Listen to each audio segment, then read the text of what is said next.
नमस्कार दोस्तों, कैसे हैं आप सब। मैं बिल्कुल ठीक हूं और आशा करती हूं आप सब अच्छे होंगे। कल साइंस की मैराथन क्लास डाली गई थी। जिन्होंने वो क्लास नहीं देखी है जाके देख लीजिएगा, जिन्होंने देखी है अच्छा रिस्पॉन्स है, आप सबने बहुत पसंद की है। साइंस की अगली मैराथन भी जल्दी ही आएगी। आज सोशल साइंस की तीसरी मैराथन क्लास है। आप सबकी एग्ज़ाम डेट्स आ चुकी हैं, सबको पता चल गया है उनके एग्ज़ाम कब हैं। तो ज़रूर बताइएगा कि आप सबके एग्ज़ाम कब कब हैं। 9 से शायद पेपर स्टार्ट है, तो 9 तक तो क्लासेस कंटिन्यू ही रहेंगी। जितनी कोशिश ज़्यादा से ज़्यादा हो सकेगी आपके एग्जाम्स तक मैक्सिमम क्वेश्चंस प्रैक्टिस करवाने की हम करवाएंगे, उसकी चिंता नहीं करना है। एक और अनुरोध है, जो इस क्लास में पहली बार हैं, क्योंकि कई बच्चे होते हैं जो पहली बार क्लास में होते हैं, तो उनसे एक और अनुरोध है कि इसके पहले भी साइंस की, सोशल साइंस की marathon classes topic wise upload कर दी गई हैं, टेस्ट अपलोड कर दिए गए हैं। वो टेस्ट आपको प्लेलिस्ट वाले ऑप्शन में मिल जाएंगे, तो इस क्लास के बाद जाके वो भी अगर आप देखना चाहें तो देख सकते हैं। क्लियर? चलिए शुरू करते हैं। आज सोशल साइंस की तीसरी मैराथन क्लास है। ज़्यादा से ज़्यादा क्वेश्चन प्रैक्टिस करने का प्रयास करेंगे, ज़्यादा से ज़्यादा चीज़ें जानने का प्रयास करेंगे, क्योंकि अब ज़्यादा समय नहीं है। जितना ज़्यादा से ज़्यादा पढ़ सकें, जान सकें, वही उतना ही ज़रूरी। पहला सवाल है HDI ह्यूमन डेवलपमेंट इंडेक्स यानी कि मानव विकास सूचकांक 2025 में इंडिया की रैंकिंग क्या है, बताइए। नहीं, कौन जारी करता है ये पूछा है इसमें कि HDI जो इंडेक्स है वो कौन जारी करता है। हम जानेंगे, इंडिया की रैंकिंग भी जानेंगे, कौन जारी करता है ये भी जानेंगे। चलिए बताइए, ह्यूमन डेवलपमेंट इंडेक्स को कौन जारी करता है, चलिए बताइए। सामने एग्ज़ाम है, अब तो आपको चीज़ें पढ़नी चाहिए। इंडेक्सेस से रिलेटेड क्वेश्चंस आते हैं, जो भी करंट में इंडेक्स रिलीज़ होती हैं 2025 में, कि ग्लोबल पीस इंडेक्स में, ग्लोबल हंगर इंडेक्स में, विश्व प्रेस स्वतंत्रता सूचकांक में इंडिया की रैंकिंग क्या है, कौन जारी करता है, किस बेसिस पे दी जाती है, फर्स्ट नंबर पे कौन सा देश है, ये सारी चीज़ें पूछी जाती हैं। तो ह्यूमन डेवलपमेंट इंडेक्स यानी कि मानव विकास सूचकांक 2025 कौन जारी करता है। ऑप्शंस दिए गए हैं आपके सामने, world bank, IMF, UNDP, UNESCO. तो बताइए ह्यूमन डेवलपमेंट इंडेक्स कौन जारी करता है। देखिए, जो ह्यूमन डेवलपमेंट इंडेक्स है यानी कि मानव विकास सूचकांक, ये कुछ मापदंडों पे तय की जाती है। और वो मापदंड क्या होते हैं, जैसे कि जीवन प्रत्याशा है, शिक्षा है किसी भी देश की, स्वास्थ्य है वहाँ के लोगों का, प्रति व्यक्ति आय है वहाँ के लोगों की, शिक्षा है, दीर्घ जीवन है, मतलब स्वास्थ्य की बात की गई है, जीवन स्तर है, आय की बात की गई है। इस आधार पे किसी भी देश के कि HDI इंडेक्स को निकाला जाता है, यानी कि ह्यूमन डेवलपमेंट इंडेक्स को निकाला जाता है। और वो जारी करता है UNDP, United Nation Development Programme. इसका फुल फॉर्म भी पूछा जाता है, तो याद रखिएगा कि UNDP का फुल फॉर्म क्या है, यूनाइटेड नेशन डेवलपमेंट प्रोग्राम। ये पूछा जाता है इसका full form, development programme. Clear? तो कौन जारी कर रहा है HDI index? HDI index UNDP जारी करता है, यूनाइटेड नेशन डेवलपमेंट प्रोग्राम। इसमें इंडिया की रैंकिंग कितनी है, क्योंकि ये जानना तो ज़रूरी है कि ये जो इंडेक्सेस हैं इसमें इंडिया की रैंकिंग क्या आ रही है और कितने देशों में आ रही है। तो 2025 में करंट का डेटा है, 2025 में इंडिया की रैंकिंग कितनी है, इंडिया की रैंकिंग है 130। इंडिया की रैंकिंग कितनी है, 130। और कितने देशों में है ये, कितने टोटल देशों में है, तो 193 देशों में। तो इंडिया की रैंकिंग याद रखनी है आपको। अगला याद रखना है कि इसमें फर्स्ट नंबर पे कौन सा देश है, तो फर्स्ट नंबर पे है आइसलैंड। HDI इंडेक्स में फर्स्ट नंबर पे कौन सा देश है, तो फर्स्ट नंबर पे है आइसलैंड। तो इतनी चीज़ें किसी भी इंडेक्स को पढ़ने में आपको याद रखनी है, चाहे वो HDI इंडेक्स हो, वर्ल्ड पीस इंडेक्स हो, ग्लोबल हंगर इंडेक्स हो, विश्व प्रेस स्वतंत्रता सूचकांक। हम सारे क्वेश्चंस की प्रैक्टिस करेंगे अभी, क्योंकि एक क्वेश्चन यहाँ से बनना तय है 2025 के करंट अफेयर्स से रिलेटेड। अगर ये पूछेगा तो इंडेक्सेस से रिलेटेड क्वेश्चन ज़रूर आएंगे। तो मानव विकास सूचकांक में इंडिया की रैंकिंग कितनी है, इंडिया की रैंकिंग है 130। टोटल कितने देशों में, टोटल कितने देशों में है, तो 193 देशों में। पहले नंबर पे कौन सा देश है, पहले नंबर पे आइसलैंड है। और जारी कौन कर रहा है HDI इंडेक्स, तो UNDP। UNDP का फुल फॉर्म क्या होता है, United Nation Development programme. Clear? तो याद रखिएगा, ह्यूमन डेवलपमेंट इंडेक्स को जारी किसके द्वारा किया जाता है, UNDP द्वारा। इसका full form United Nation Development Programme है। इंडिया की रैंकिंग 2025 में 130वीं है टोटल 193 देशों में, और पहले नंबर पे है आइसलैंड। इतने क्वेश्चन किसी भी इंडेक्स से रिलेटेड पूछे जाते हैं कि इसको जारी कौन कर रहा है, उसमें इंडिया की रैंकिंग क्या है, कितने देशों में टोटल रैंकिंग है, और फर्स्ट नंबर पे कौन सा देश आता है। तो कोई भी इंडेक्स पढ़ेंगे तो हम ऐसे ही पढ़ेंगे। तो HDI इंडेक्स में इंडिया की रैंकिंग 2025 में है कितनी, 130वीं। अगला सवाल है, न्यायपालिका की स्वतंत्रता की गारंटी किस अनुच्छेद के तहत दी गई है? न्यायपालिका की स्वतंत्रता की गारंटी किस आर्टिकल के तहत सर्वोच्च न्यायालय को दी गई है? बताइए, न्यायपालिका की स्वतंत्रता की गारंटी किसमें? न्यायपालिका की स्वतंत्रता की गारंटी किस आर्टिकल के तहत सर्वोच्च न्यायालय को दी गई है? न्यायपालिका की स्वतंत्रता किसमें है? ऑप्शंस दिए गए हैं, आर्टिकल 124, 32, 50, 368। हमारे जो देश है, हमारे देश में स्वतंत्र न्यायपालिका होगी, और स्वतंत्र न्यायपालिका मतलब जब स्वतंत्र न्यायपालिका है तो उसमें न्यायपालिका के गठन का प्रावधान होगा। तो न्यायपालिका के गठन का प्रावधान है आर्टिकल 124 में। सुप्रीम कोर्ट के गठन का प्रावधान किसमें है? आर्टिकल 124 में, और यही आर्टिकल बताता है कि भारत में एक स्वतंत्र न्यायपालिका होगी। आर्टिकल 32 किससे संबंधित है? आर्टिकल 32 संवैधानिक उपचारों के अधिकार से संबंधित है, संवैधानिक उपचारों के अधिकार से। और इसे संविधान की आत्मा किसने कहा था? आर्टिकल 32 को संविधान की आत्मा किसने कहा था? कल मैंने इंस्टा पे एक रील डाली थी मौलिक अधिकारों से संबंधित जितने भी आर्टिकल्स हैं इंपॉर्टेंट, उन सभी की 30 सेकेंड्स में। उसमें मैंने ये सवाल पूछा था कि आप ये बताइए कि आर्टिकल 32 को संविधान की आत्मा किसने कहा था? तो आप सब ने उसमें बताया था कि आर्टिकल 32 को संविधान की आत्मा किन्होंने कहा था? तो डॉक्टर भीमराव अंबेडकर जी, बाबा साहब अंबेडकर जी ने बोला था। तो बाबा साहब अंबेडकर जी ने संविधान की आत्मा किस आर्टिकल को बोला था, ये भी पूछा जाता है, ये सवाल भी आता है।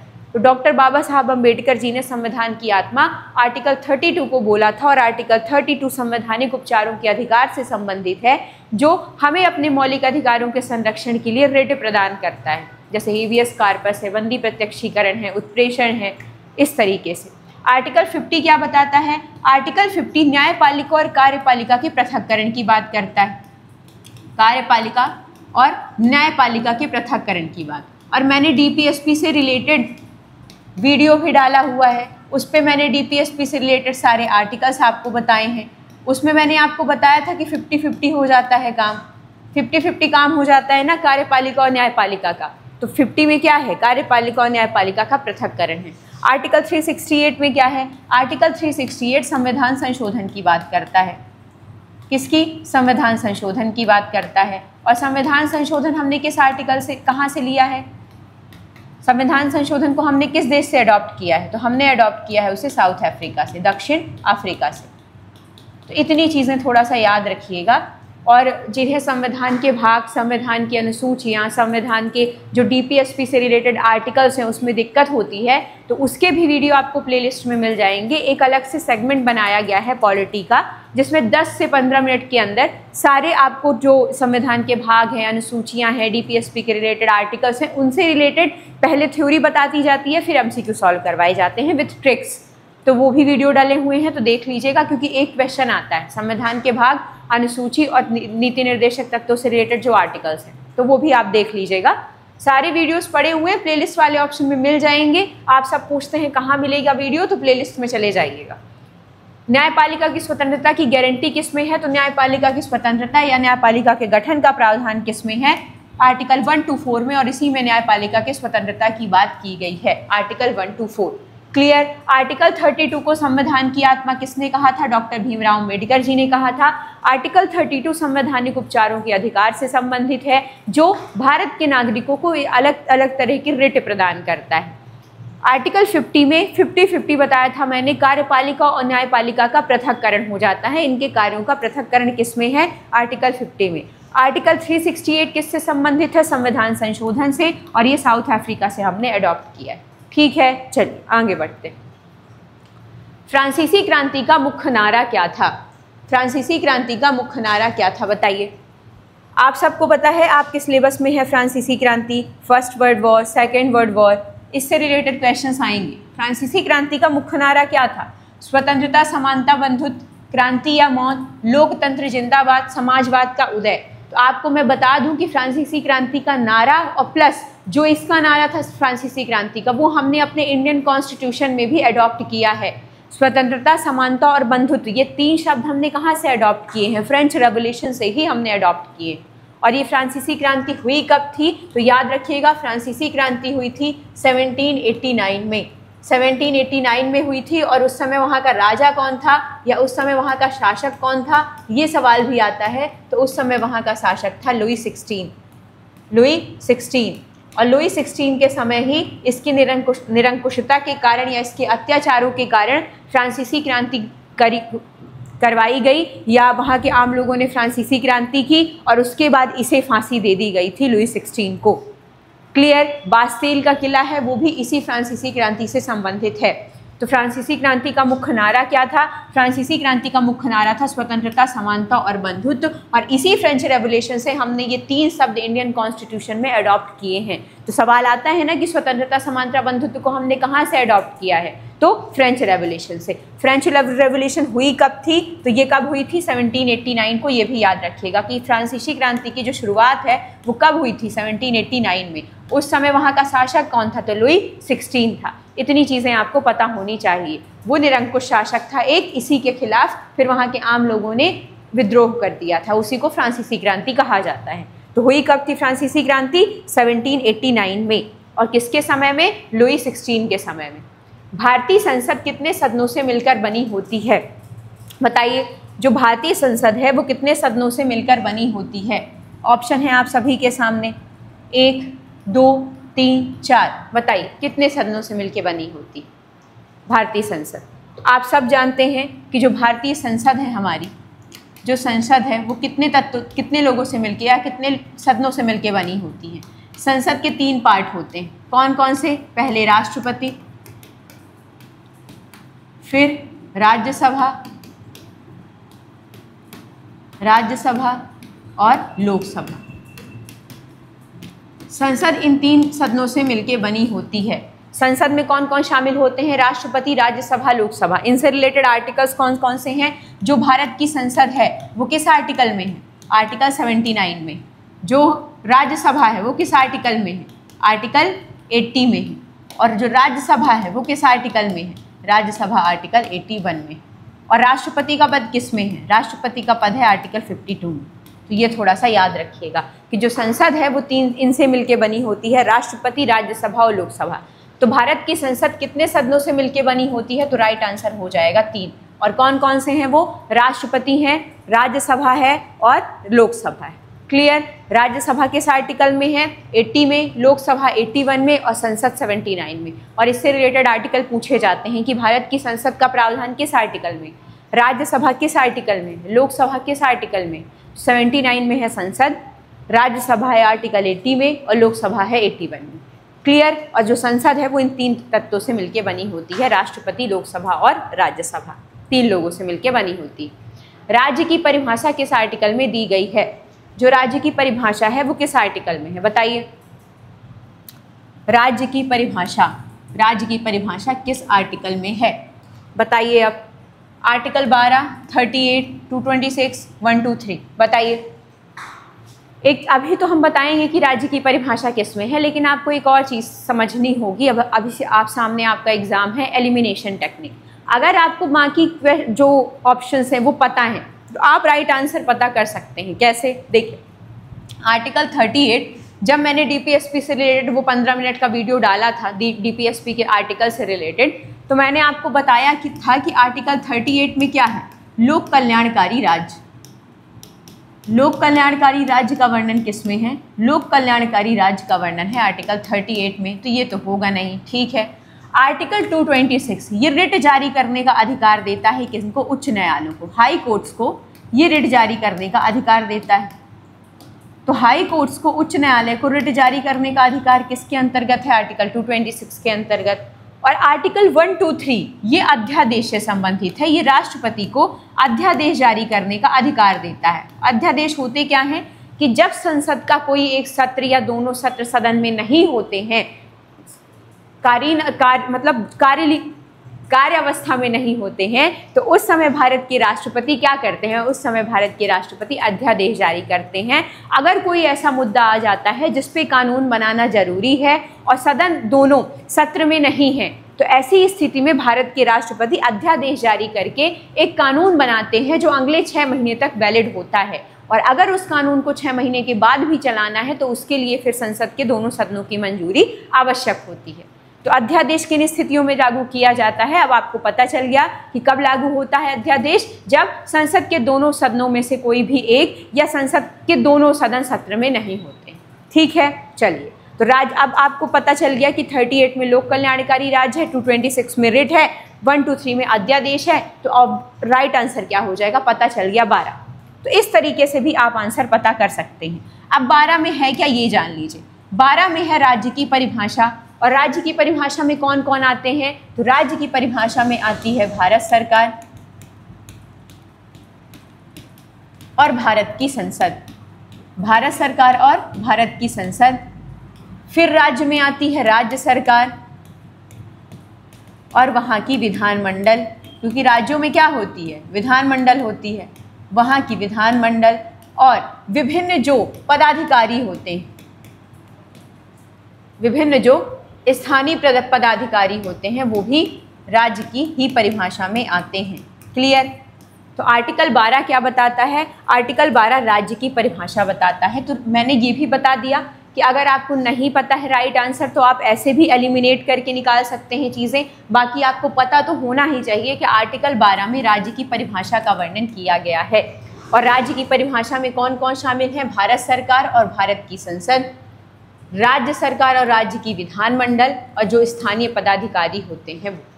ठीक है। आर्टिकल 38 क्या है, डीपीएसपी से रिलेटेड आर्टिकल है ये, और लोक कल्याणकारी राज्य के बारे में बात करता है। आर्टिकल 226 हाई कोर्ट को रिट जारी करने का अधिकार देता है। अब आप मुझे ये बताइए कि सुप्रीम कोर्ट और हाई कोर्ट में जो रिट जारी करने की शक्ति है वो किसके पास ज़्यादा है, सुप्रीम कोर्ट के पास ज़्यादा है या हाई कोर्ट के पास ज़्यादा है, रिट जारी करने की शक्ति सुप्रीम कोर्ट के पास ज़्यादा है या हाई कोर्ट की, कमेंट करके बताइएगा। और आर्टिकल 123 अध्यादेश से संबंधित है। जब संसद के दोनों सदन नहीं होते हैं सत्र में, तो ऐसी स्थिति में राष्ट्रपति अध्यादेश जारी करते हैं, वो कानून अगले 6 महीने तक वैलिड होता है। तो राज्य की परिभाषा किसमें थी, 12 में। चलिए, भारत में गरीबी रेखा से नीचे जीवन यापन करने वाले लोगों की गणना किस आधार पर की जाती है, बताइए। भारत में जो गरीबी रेखा के नीचे जीवन यापन करने वाले लोग हैं उनकी गणना किस आधार पर की जाती है, शिक्षा स्तर पे, मासिक आय पे, न्यूनतम उपभोग व्यय पे, या घर की स्थिति पे। तो सीधी सी बात है, आप सब जानते हैं कि गरीबी रेखा के नीचे जो जीवन यापन करने वाले लोग हैं वो उनकी गणना किस आधार पे होती है, उनकी गणना होती है न्यूनतम उपभोग व्यय के, कि वो कितना उपभोग कर रहे हैं, उनका व्यय किस आधार पे हो रहा है। और गरीबी रेखा से संबंधित एक कमेटी भी थी, उस कमेटी का नाम था सुरेश तेंदुलकर समिति, सुरेश तेंदुलकर कमेटी। और इसने क्या रिकमेंडेशन दी थी, मैंने बताया था एक वीडियो में आपको, कोई टेस्ट अभी था सोशल साइंस के जो मैंने टेस्ट डाले हैं उनमें किसी एक टेस्ट में मैंने आपको बताया था कि सुरेश तेंदुलकर कमेटी क्या रिकमेंडेशन देती है, या इसने क्या रिकमेंडेशन दी थी। विजय केलकर समिति का बताया था, केलकर समिति का जिसके अध्यक्ष विजय केलकर जी थे, कि वो समिति क्या रिकमेंडेशन देती है। रंगराजन समिति से रिलेटेड मैंने बताया था, नचिकेत मोर समिति से रिलेटेड बताया था कि ये जो सारी कमिटीज़ हैं वो क्या क्या अलग अलग रिकमेंडेशंस देती हैं। और अगर आपको ये जानना है तो जाके टेस्ट देख लीजिएगा, 14 या 15 टेस्ट सोशल साइंस के डाले गए हैं, उसमें ये सारी कमिटीज़ आपको लाइन से बताई गई हैं। तो सुरेश तेंदुलकर कमेटी किससे रिलेट कर रही है, गरीबी रेखा के नीचे जो जीवन यापन करने वाले लोग हैं उनकी गणना किस आधार पे की जाए वो बताने की। तो वो वीडियोस देख लीजिएगा, सारी कमिटीज उसमें आपकी क्लियर हो जाएंगी। तो गरीबी रेखा के नीचे जीवन यापन करने वालों की गणना किस आधार पे, न्यूनतम उपभोग व्यय के आधार पे की जाती है। ग्लोबल हंगर इंडेक्स 2025 कौन जारी करता है, ग्लोबल हंगर इंडेक्स रिपोर्ट जारी कौन सी संस्थाएं मिलकर करती हैं, बताइए। ग्लोबल हंगर इंडेक्स जो रिपोर्ट है वो कौन सी संस्थाएं मिलकर जारी करती हैं, UNDP, WEF, concern world wide, world hunger life, UNICEF, FAO और वर्ल्ड बैंक और IMF। वर्ल्ड हंगर इंडेक्स जो है वो कौन जारी करता है, और ऐसे इससे एक सवाल इंडेक्स से आना तय है आपके एग्जाम में। तो ये जो इंडेक्सेस हैं वो कौन जारी करता है, बताइए। इसने पूछा है ग्लोबल हंगर इंडेक्स कौन जारी करता है। ग्लोबल हंगर इंडेक्स जारी किया जाता है कंसर्न वर्ल्ड वाइड और वेल्थ हंगर लाइफ से। और अगर आपको ट्रिक जानना है तो आप इसमें खुद देखिए, इसमें हंगर वर्ड है, ये हंगर, तो याद रखिएगा कि ग्लोबल हंगर इंडेक्स कौन जारी कर रहा है, कंसर्न वर्ल्ड वाइड और वर्ल्ड हंगर लाइफ। इस वर्ड में ही हंगर है तो आपको पता होना चाहिए। इंडिया की रैंकिंग क्या है 2025 में, इंडिया की रैंकिंग कितनी है, तो इंडिया की रैंकिंग है 105 और टोटल कितने देशों में, तो 127 देशों में। 127 देशों में इंडिया की रैंकिंग कितनी है, 105। तो याद रखिएगा 2025 में इंडिया की रैंकिंग कितनी है, 105। तो ये पूछा जाता है इंडिया की रैंकिंग, मोस्ट इंपॉर्टेंट ये। तो ग्लोबल हंगर इंडेक्स जारी कौन कर रहा है, concern world wide world hunger life. India की रैंकिंग है 105, टोटल 127 देशों में। ठीक है, चलिए। राज्यसभा में राज्यों का प्रतिनिधित्व किस आधार पे होता है, राज्यसभा में राज्यों का जो प्रतिनिधित्व है वो किस आधार पे होता है। राज्यों में राज्यसभा में राज्यों का प्रतिनिधित्व, ऑप्शन है समान संख्या के आधार पे, राज्यों की जनसंख्या के आधार पे, क्षेत्रफल के आधार पे या राज्य की आय के आधार पे। मतलब मान लीजिए लोकसभा राज्यसभा में आपके 230 सीटें रिजर्व हैं, 230 सीटें टोटल हैं। टोटल कितनी सीटें हैं, टोटल सीटें हैं 230, जिसमें भारत में है 28 राज्य, ठीक है, और 8 केंद्र शासित प्रदेश यूटीज, ठीक है। अब इस आधार पर राज्यसभा में किस राज्य को कितना प्रतिनिधित्व मिलेगा या कितनी सीटें रिजर्व की जाएंगी वो कैसे तय होता है। जैसे 28 राज्य हैं तो इन 28 राज्यों में से किस राज्य को राज्यसभा में कितनी सीटें मिलेंगी वो कैसे डिसाइड होता है, वो डिसाइड होता है किसी भी राज्य की जनसंख्या के आधार पर। जिस राज्य की जितनी ज़्यादा जनसंख्या होगी उस राज्य को उतना ज़्यादा राज्यसभा में प्रतिनिधित्व मिलेगा। और ये मुद्दा इतना ज़्यादा कंट्रोवर्शियल मुद्दा है क्योंकि साउथ के जो स्टेट हैं वो ये बोलते हैं कि हम अपने यहाँ पॉपुलेशन कंट्रोल करके रखते हैं और पॉपुलेशन बढ़ना अच्छा नहीं है, क्योंकि जैसे पॉपुलेशन इंक्रीज़ होती है तो ये हमारे भारत के लिए और विश्व के लिए भी चिंता का विषय है। तो अगर हम पॉपुलेशन कंट्रोल करके चल रहे हैं, जैसे साउथ वाली जो राज्य हैं और नॉर्थ इंडिया के राज्यों में पॉपुलेशन पीक पे है, तो यहाँ तो उल्टा हो रहा है, हमें अप्रिशिएशन मिलना चाहिए। साउथ के राज्य ऐसा बोलते हैं कि हमने अपने यहाँ पॉपुलेशन को कंट्रोल करके रखा हुआ है तो एप्रिशिएशन तो हमें मिलना चाहिए, क्योंकि पॉपुलेशन इंक्रीज होना तो कुछ अच्छी बात है नहीं। तो लेकिन जनसंख्या के आधार पे चूंकि राज्यसभा में प्रतिनिधित्व ज़्यादा मिलता है तो नॉर्थ ईस्ट के राज्यों की राज्यसभा में सीटें ज़्यादा रिजर्व होती हैं। तो इस आधार पर ये बहुत ज़्यादा मुद्दा बना रहता है कि साउथ के राज्य हमेशा कहते हैं कि हमने एक तो पॉपुलेशन कंट्रोल करके रखी है अपने यहाँ, और नॉर्थ के जो राज्य हैं वो पॉपुलेशन इंक्रीज़ करते जा रहे हैं, और जितनी ज़्यादा पॉपुलेशन इंक्रीज़ होगी उनके यहाँ की तो राज्यसभा में सीटें भी उनकी ज़्यादा होंगी। तो ये जो मुद्दा है हमेशा सदन में चलता रहता है। तो राज्यसभा में जो सीटें एलोकेट की जाती हैं अलग अलग राज्यों को उनकी जनसंख्या के आधार पर की जाती है। मान लीजिए जैसे बिहार है, अब बिहार की जनसंख्या ज़्यादा है, उत्तर प्रदेश की जनसंख्या ज़्यादा है, तो उत्तर प्रदेश और बिहार को राज्यसभा में सीटें ज़्यादा मिलेंगी क्योंकि उनकी जनसंख्या ज़्यादा है। मान लीजिए केरल है, कर्नाटक है, उनकी जनसंख्या कंपैरेटिवली कम है तो उन्हें राज्यसभा में प्रतिनिधित्व कम मिलेगा। क्यों? क्योंकि राज्यसभा में जो प्रतिनिधित्व दिया जाता है वो किस आधार पर दिया जाता है, जनसंख्या के आधार पर। तो अब आपको कभी नहीं भूलेगा कि जो राज्यसभा में राज्यों को प्रतिनिधित्व किस आधार पर मिलता है, तो राज्यों की जनसंख्या के आधार पर मिलता है। जिस राज्य की जितनी ज़्यादा जनसंख्या होगी, पॉपुलेशन होगी, उसके अकॉर्डिंग उन्हें राज्यसभा में सीटें एलोकेट की जाएंगी।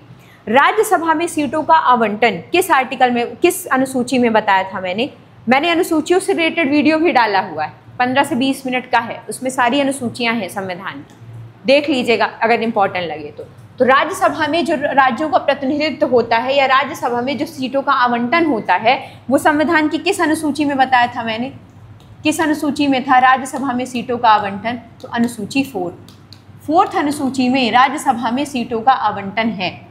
क्लियर? और अनुसूचियाँ पढ़ाई हैं मैंने, तो थोड़ा सा जब चीज़ें आएँ तो उन्हें एक साथ पढ़ लेना उचित रहता है। तो राज्यसभा में सीटों का आवंटन है 4th अनुसूची में। और राज्यसभा में किस आधार पे राज्यों को प्रतिनिधित्व मिलता है, जनसंख्या के आधार पे। जिस राज्य की जितनी जनसंख्या उस राज्य का राज्यसभा में उतना प्रतिनिधित्व।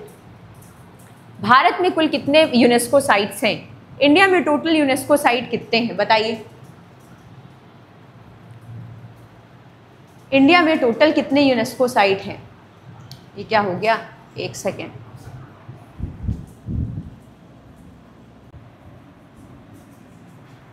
इंडिया में टोटल कितनी यूनेस्को साइट हैं?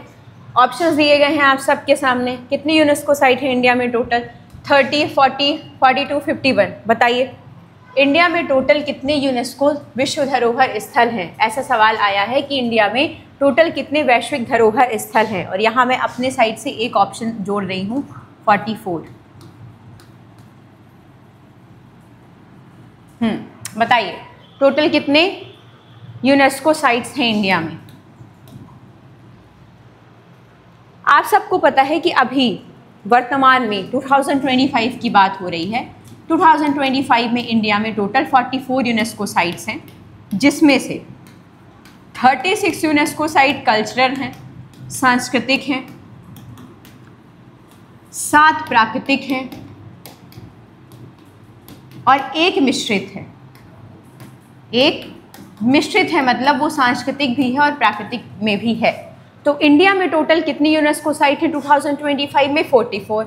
44th कौन सी बनी? अभी हाल ही की कौन सी यूनेस्को साइट घोषित हुई है? तो आप सब जानते हैं मराठा परिदृश्य के 12 किले, इन्हें यूनेस्को साइट घोषित किया गया है और ये सबसे रिसेंट यूनेस्को साइट है इंडिया की, जिसमें से 11 किले कहाँ हैं? 11 किले महाराष्ट्र में हैं और एक है जिंजी किला, और जिंजी का किला कहाँ है? जिंजी किला तमिलनाडु में स्थित है। तो इतनी चीज़ें याद रखिएगा कि करंट में इंडिया में टोटल यूनेस्को साइट्स कितनी हैं? टोटल यूनेस्को साइट्स हैं 44, जिसमें से 36 सांस्कृतिक हैं, कल्चरल हैं, 7 प्राकृतिक है और एक मिश्रित है। और सबसे करंट कौन सी है? मराठा परिदृश्य के 12 किले। इस मिश्रित में कभी कभी आ जाता है कि ये जो मिश्रित यूनेस्को साइट है वो कौन सी है? तो ये कंचनजंगा है। ये जो मिश्रित यूनेस्को साइट है वो कौन सी है? तो ये कंचनजंगा है, थोड़ा सा याद रखिएगा। क्लियर? चलिए, तो भारत में टोटल यूनेस्को साइट्स कितनी इंडिया में वर्तमान में? तो टोटल यूनेस्को साइट्स हैं 44। अगर डिवाइड पूछ ले तो 36 हैं कल्चरल, 7 हैं प्राकृतिक और एक मिश्रित। मिश्रित में आती है कंचनजंगा। और वर्तमान का सबसे लेटेस्ट कौन सा है? सबसे लेटेस्ट यूनेस्को साइट है मराठा परिदृश्य के 12 किले, जिसमें 11 किले महाराष्ट्र में हैं और जिंजी किला तमिलनाडु में है। मराठाओं से रिलेटेड इन 12 किलों को शामिल किया गया है यूनेस्को साइट में। 2025 के SDG इंडेक्स में इंडिया की रैंकिंग क्या है? 2025 में SDG इंडेक्स जारी किया गया है और इस बार बहुत ज़्यादा इम्पॉर्टेंट है ये इंडेक्स। इम्पॉर्टेंट इसलिए है कि पहली बार इंडिया इस इंडेक्स में टॉप 100 में आया है। पहली बार, आज तक के इतिहास में पहली बार SDG इंडेक्स में इंडिया जो टॉप 100 है उसमें शामिल हुआ है। इस वजह से SDG इंडेक्स यानी कि सस्टेनेबल डेवलपमेंट गोल्स में जो इंडिया की रैंकिंग है वो क्या है, ये जानना ज़रूरी है आपके लिए। ऑप्शन है 120, 89, 99, 110। तो 2025 में जो इस बार इंडिया की रैंकिंग है वो है 99, और ऐसा पहली बार हुआ है जब भारत SDG इंडेक्स में टॉप 100 में शामिल हुआ है। तो इस बार इंडिया की रैंकिंग कितनी है? 99। और टोटल कितने देशों में है ये बताइए? किसी को पता है क्या कि टोटल कितने देशों में है?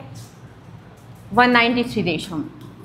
193 देशों में भारत पहली बार किस में आया है? टॉप 100 में आया है, इसलिए इम्पॉर्टेंट है। एक सवाल और आता है कि इसको जारी कौन करता है? SDG इंडेक्स को जारी कौन करता है?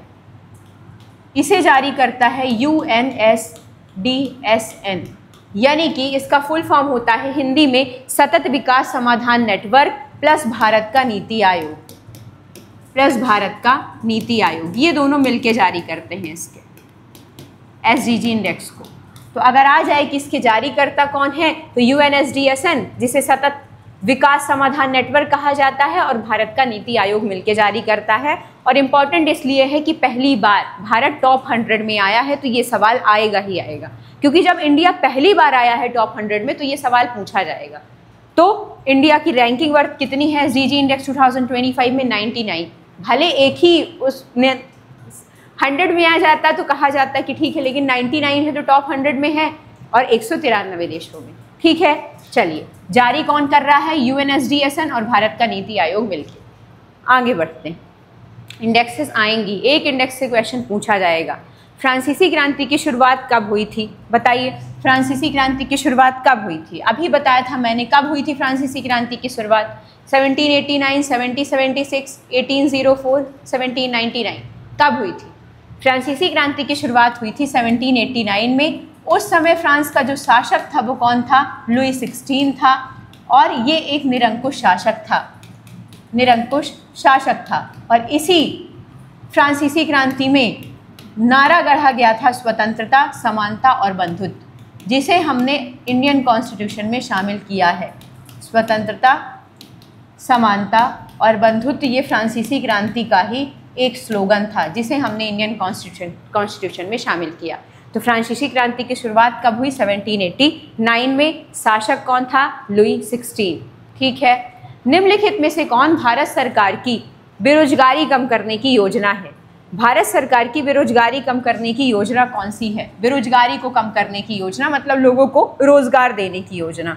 ऑप्शन है स्वच्छ भारत मिशन, प्रधानमंत्री कौशल विकास योजना, उज्ज्वला योजना, आयुष्मान भारत। बताइए, बेरोजगारी दूर करना है तो क्या करना पड़ेगा? बेरोजगारी दूर करना है तो लोगों को स्किल डेवलप करवानी पड़ेगी, कौशल विकास करना पड़ेगा, तब तो लोग उस लायक बन पाएंगे कि उन्हें क्या मिल सके? रोजगार। आप मुझे ये बताइए, अगर आपके अंदर कोई स्किल नहीं है, किसी को गाना गाना पसंद है, वो उसकी एक स्किल है, वो उसे रोजगार बना सकता है। किसी को पढ़ाना पसंद है, वो टीचर बन सकता है। किसी को डांस करना पसंद है, वो अच्छा खासा डांस सिखा सकता है, लोगों को डांस कर सकता है। तो जो भी अगर आपके अंदर स्किल होगी तभी तो आपको रोजगार मिलेगा, तभी तो आप कुछ अर्न करने के लायक बन पाएंगे। तो जो स्किल होती है, कौशल होता है, उसी के आधार पर रोजगार मिलता है। तो अगर बेरोजगारी दूर करनी है तो क्या करना पड़ेगा? लोगों को कौशल सिखाना पड़ेगा। तो बेरोजगारी दूर करनी है तो क्या करना पड़ेगा? लोगों को कौशल सिखाना पड़ेगा। तो बेरोजगारी दूर करने के लिए कौन सी योजना आई? प्रधानमंत्री कौशल विकास योजना। तो बेरोजगारी दूर करना है तो क्या करो? लोगों को स्किल्ड बनाओ, और लोगों को स्किल सिखाओगे। कोई जैसे लड़कियां हैं तो लड़कियों की अलग अलग स्किल है, किसी को सिलाई पसंद है, किसी को, लड़कियों में भी अलग अलग पैशन है, किसी को गाना पसंद है, किसी को डांस पसंद है, किसी को क्रिकेट खेलना पसंद है। तो लड़कियां भी अपना अलग अलग पैशन चूज़ कर सकती हैं। तो उस आधार पे पहले उनके अंदर स्किल तो डेवलप की जाए, तब उनको अपने आप रोजगार मिल जाएगा। स्वच्छ भारत मिशन की शुरुआत कब हुई थी? स्वच्छ भारत मिशन की शुरुआत हुई थी 2 अक्टूबर 2014 को हमारे देश के प्रधानमंत्री माननीय नरेंद्र मोदी जी द्वारा।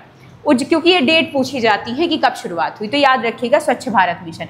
उज्ज्वला योजना किससे संबंधित थी? जो बीपीएल परिवारों की महिलाएं हैं उनको मुफ्त एलपीजी कनेक्शन देने से संबंधित थी। कनेक्शन, मुफ्त एलपीजी कनेक्शन देने से संबंधित थी। कौन सी? उज्ज्वला योजना। क्लियर? कनेक्शन। तो उज्ज्वला योजना का संबंध किससे है? जो बीपीएल परिवारों की महिलाएं हैं उनको मुफ्त में क्या देना? एलपीजी कनेक्शन देना। और आयुष्मान तो आप सबको पता है, 23 सितंबर 2018 प्रधानमंत्री जन आरोग्य योजना। तो ये डेट्स पूछी जाती हैं, तो थोड़ा सा इन पे भी नज़र रखे रहिएगा। तो बेरोजगारी दूर करने के लिए प्रधानमंत्री कौशल विकास योजना, स्वच्छ भारत मिशन की शुरुआत 2 अक्टूबर 2014, उज्ज्वला योजना बीपीएल परिवारों की महिलाओं को मुफ्त एलपीजी कनेक्शन देना, और आयुष्मान भारत की शुरुआत 23 सितंबर 2018, जो भारत के नागरिकों को स्वास्थ्य के लिए बीमा कवरेज प्रदान करता है, आयुष्मान भारत। क्लियर? तो इतना याद रखिएगा आप लोग। उज्ज्वला योजना किससे रिलेट करती है? बीपीएल परिवारों की जो महिलाएं हैं उनको मुफ्त में एलपीजी कनेक्शन देने से। अगला सवाल है, संविधान के किस आर्टिकल के तहत राज्य को न्यायिक समीक्षा यानी कि जुडिशियल रिव्यू के अधिकार को संशोधन करने की अनुमति नहीं है? संशोधन करने की अनुमति नहीं है मतलब कि जो संशोधन वाली जो प्रक्रिया है वो किस आर्टिकल में है, ये पूछा गया है सीधे सीधे। कोई बहुत बड़ा नहीं पूछा गया है, लेकिन कंफ्यूज करने के लिए, डराने के लिए, नर्वस करने के लिए एग्जामिनर इतना बड़ा सवाल रख सकता है आपके सामने और आपको लगेगा क्या पूछ लिया। क्या कह रहा है? किस आर्टिकल में न्यायिक समीक्षा मतलब जुडिशियल रिव्यू को संशोधन करने की अनुमति नहीं प्रदान की गई है? तो सीधी सी बात है, आर्टिकल तो संशोधन का ही पूछ रहा है ना, वो संशोधन का पूछ रहा है। अब देखिए ऑप्शन में संशोधन से रिलेटेड आर्टिकल कौन सा है? 13, 32, 226, 368। तो अब आपको पता है कि संशोधन से रिलेटेड आर्टिकल कौन सा है? आर्टिकल 368। तो राइट आंसर यहाँ हो जाएगा 368। पहली चीज। अब कह क्या रहा है वो भी समझ लीजिए। ये कह रहा है जुडिशियल रिव्यू। जुडिशियल रिव्यू क्या होता है? संसद ने कोई कानून बनाया, उस कानून के आधार पे किसी व्यक्ति के मौलिक अधिकार या जो संविधान की मूल भावना है उसका हनन तो नहीं हो रहा, उसका वायोलेशन तो नहीं हो रहा, इसको चेक कौन करेगा? इसको चेक न्यायपालिका करती है। यही कहलाता है जुडिशियल रिव्यू। तो जुडिशियल रिव्यू का मतलब क्या होता है कि संसद यदि कोई कानून बनाती है तो उस कानून के आधार पे संविधान का अतिक्रमण तो नहीं हो रहा, संविधान की जो मूल भावना है वो तो क्षति नहीं हो रही है, उसको कौन जांचता है? उसको भारत की न्यायपालिका जांचती है और वही कहलाती है न्यायिक समीक्षा यानी कि जुडिशियल रिव्यू।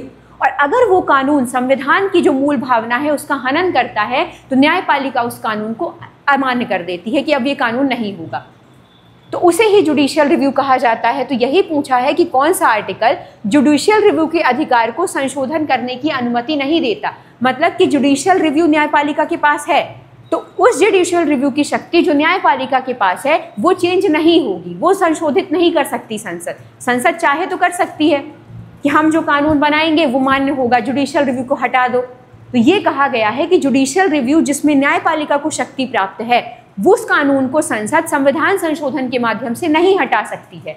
तो बात तो संशोधन की ही की गई है, तो किस आर्टिकल में है संशोधन? आर्टिकल 368। तो राइट आंसर हो जाएगा आर्टिकल 368। और कहा क्या गया है क्वेश्चन में आपने समझ लिया। तो सबसे पहले तो परेशान नहीं होना था, ये सोचना था कि संशोधन है किसमें, 368। राइट आंसर यही होगा। मैंने क्वेश्चन आपको समझा दिया कि वो कह रहा है कि जुडिशियल रिव्यू जो न्यायपालिका को शक्ति प्राप्त है उसे संसद संशोधित नहीं कर सकती है। तो ये किस आर्टिकल में है? तो आर्टिकल 368 में है कि नहीं कर सकती है। आर्टिकल 13 क्या बताता है? आर्टिकल 13 हमें ये बताता है कि कोई भी ऐसा कानून संसद नहीं बनाएगी जिसमें मौलिक अधिकारों का हनन होगा, जिसमें मौलिक अधिकारों का हनन होगा। यदि कोई ऐसा कानून बनाया जाता है तो वो अमान्य घोषित कर दिया जाएगा। तो आर्टिकल 13 क्या बताता है? आर्टिकल 13 कोई भी कानून जो मौलिक अधिकारों को असंगत साबित करेगी वो शून्य हो जाएगी। कोई भी कानून जो मौलिक अधिकारों को असंगत या गलत साबित करेगा वो शून्य हो जाएगा अपने आप। ये आर्टिकल 13 में है। आर्टिकल 32 रिट जारी करने का अधिकार, संवैधानिक उपचारों का अधिकार। और 226 जो हाई कोर्ट्स हैं उसको रिट जारी करने का अधिकार प्रदान करता है, हाई कोर्ट्स को रिट जारी करने का अधिकार है। क्लियर। और आर्टिकल 32 संवैधानिक उपचारों का अधिकार। और आपसे मेरा एक सवाल है कि सुप्रीम कोर्ट को रिट जारी करने का अधिकार किस आर्टिकल के अंतर्गत है? सुप्रीम कोर्ट को रिट, जैसे हाई कोर्ट को रिट जारी करने का अधिकार है 226 के अंतर्गत, सुप्रीम कोर्ट को किस आर्टिकल के अंतर्गत है? बताइए, सुप्रीम कोर्ट को किस आर्टिकल के अंतर्गत रिट जारी करने का अधिकार है? तो ये जो क्वेश्चन पूछा गया था कि न्यायिक समीक्षा को संशोधित करने का अधिकार नहीं है, वो आर्टिकल 368 के अंतर्गत ही नहीं है। 226 जो है वो सुप्रीम हाई कोर्ट को रिट जारी करने का अधिकार देता है, 32 संवैधानिक उपचारों का अधिकार, और 13 ऐसा कोई भी कानून जो मौलिक अधिकारों को असंगत साबित करेगा वो अपने आप अमान्य हो जाएगा। क्लियर? ठीक है। कमेंट में बताइए कि सुप्रीम कोर्ट को रिट जारी करने का अधिकार किस आर्टिकल के अंतर्गत दिया गया है।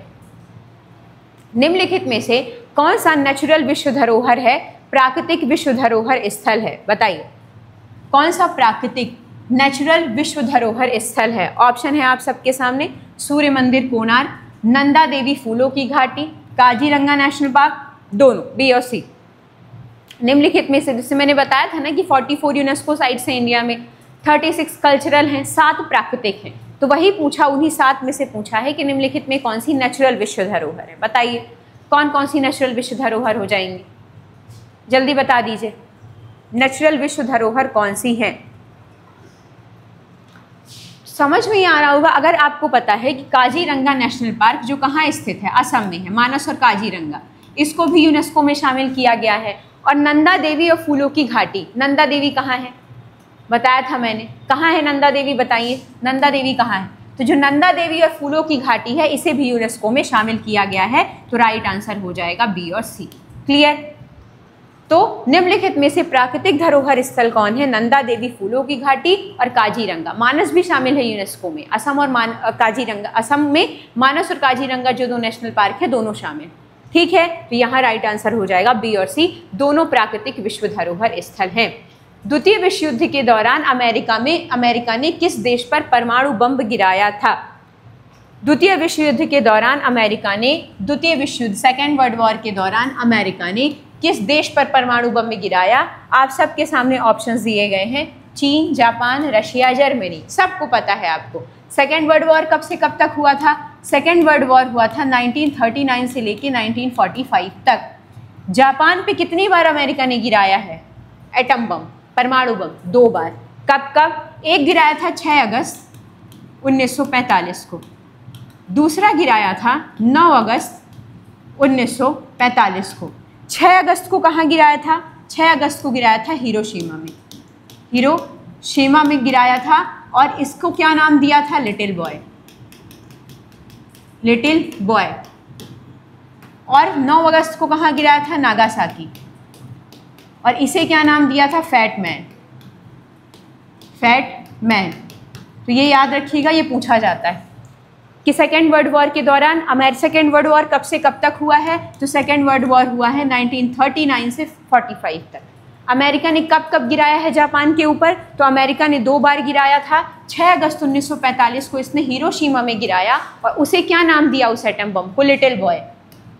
और 9 अगस्त 1945 को कहाँ गिराया था? 9 अगस्त 1945 को नागासाकी में गिराया था और उसे नाम दिया था फैट मैन।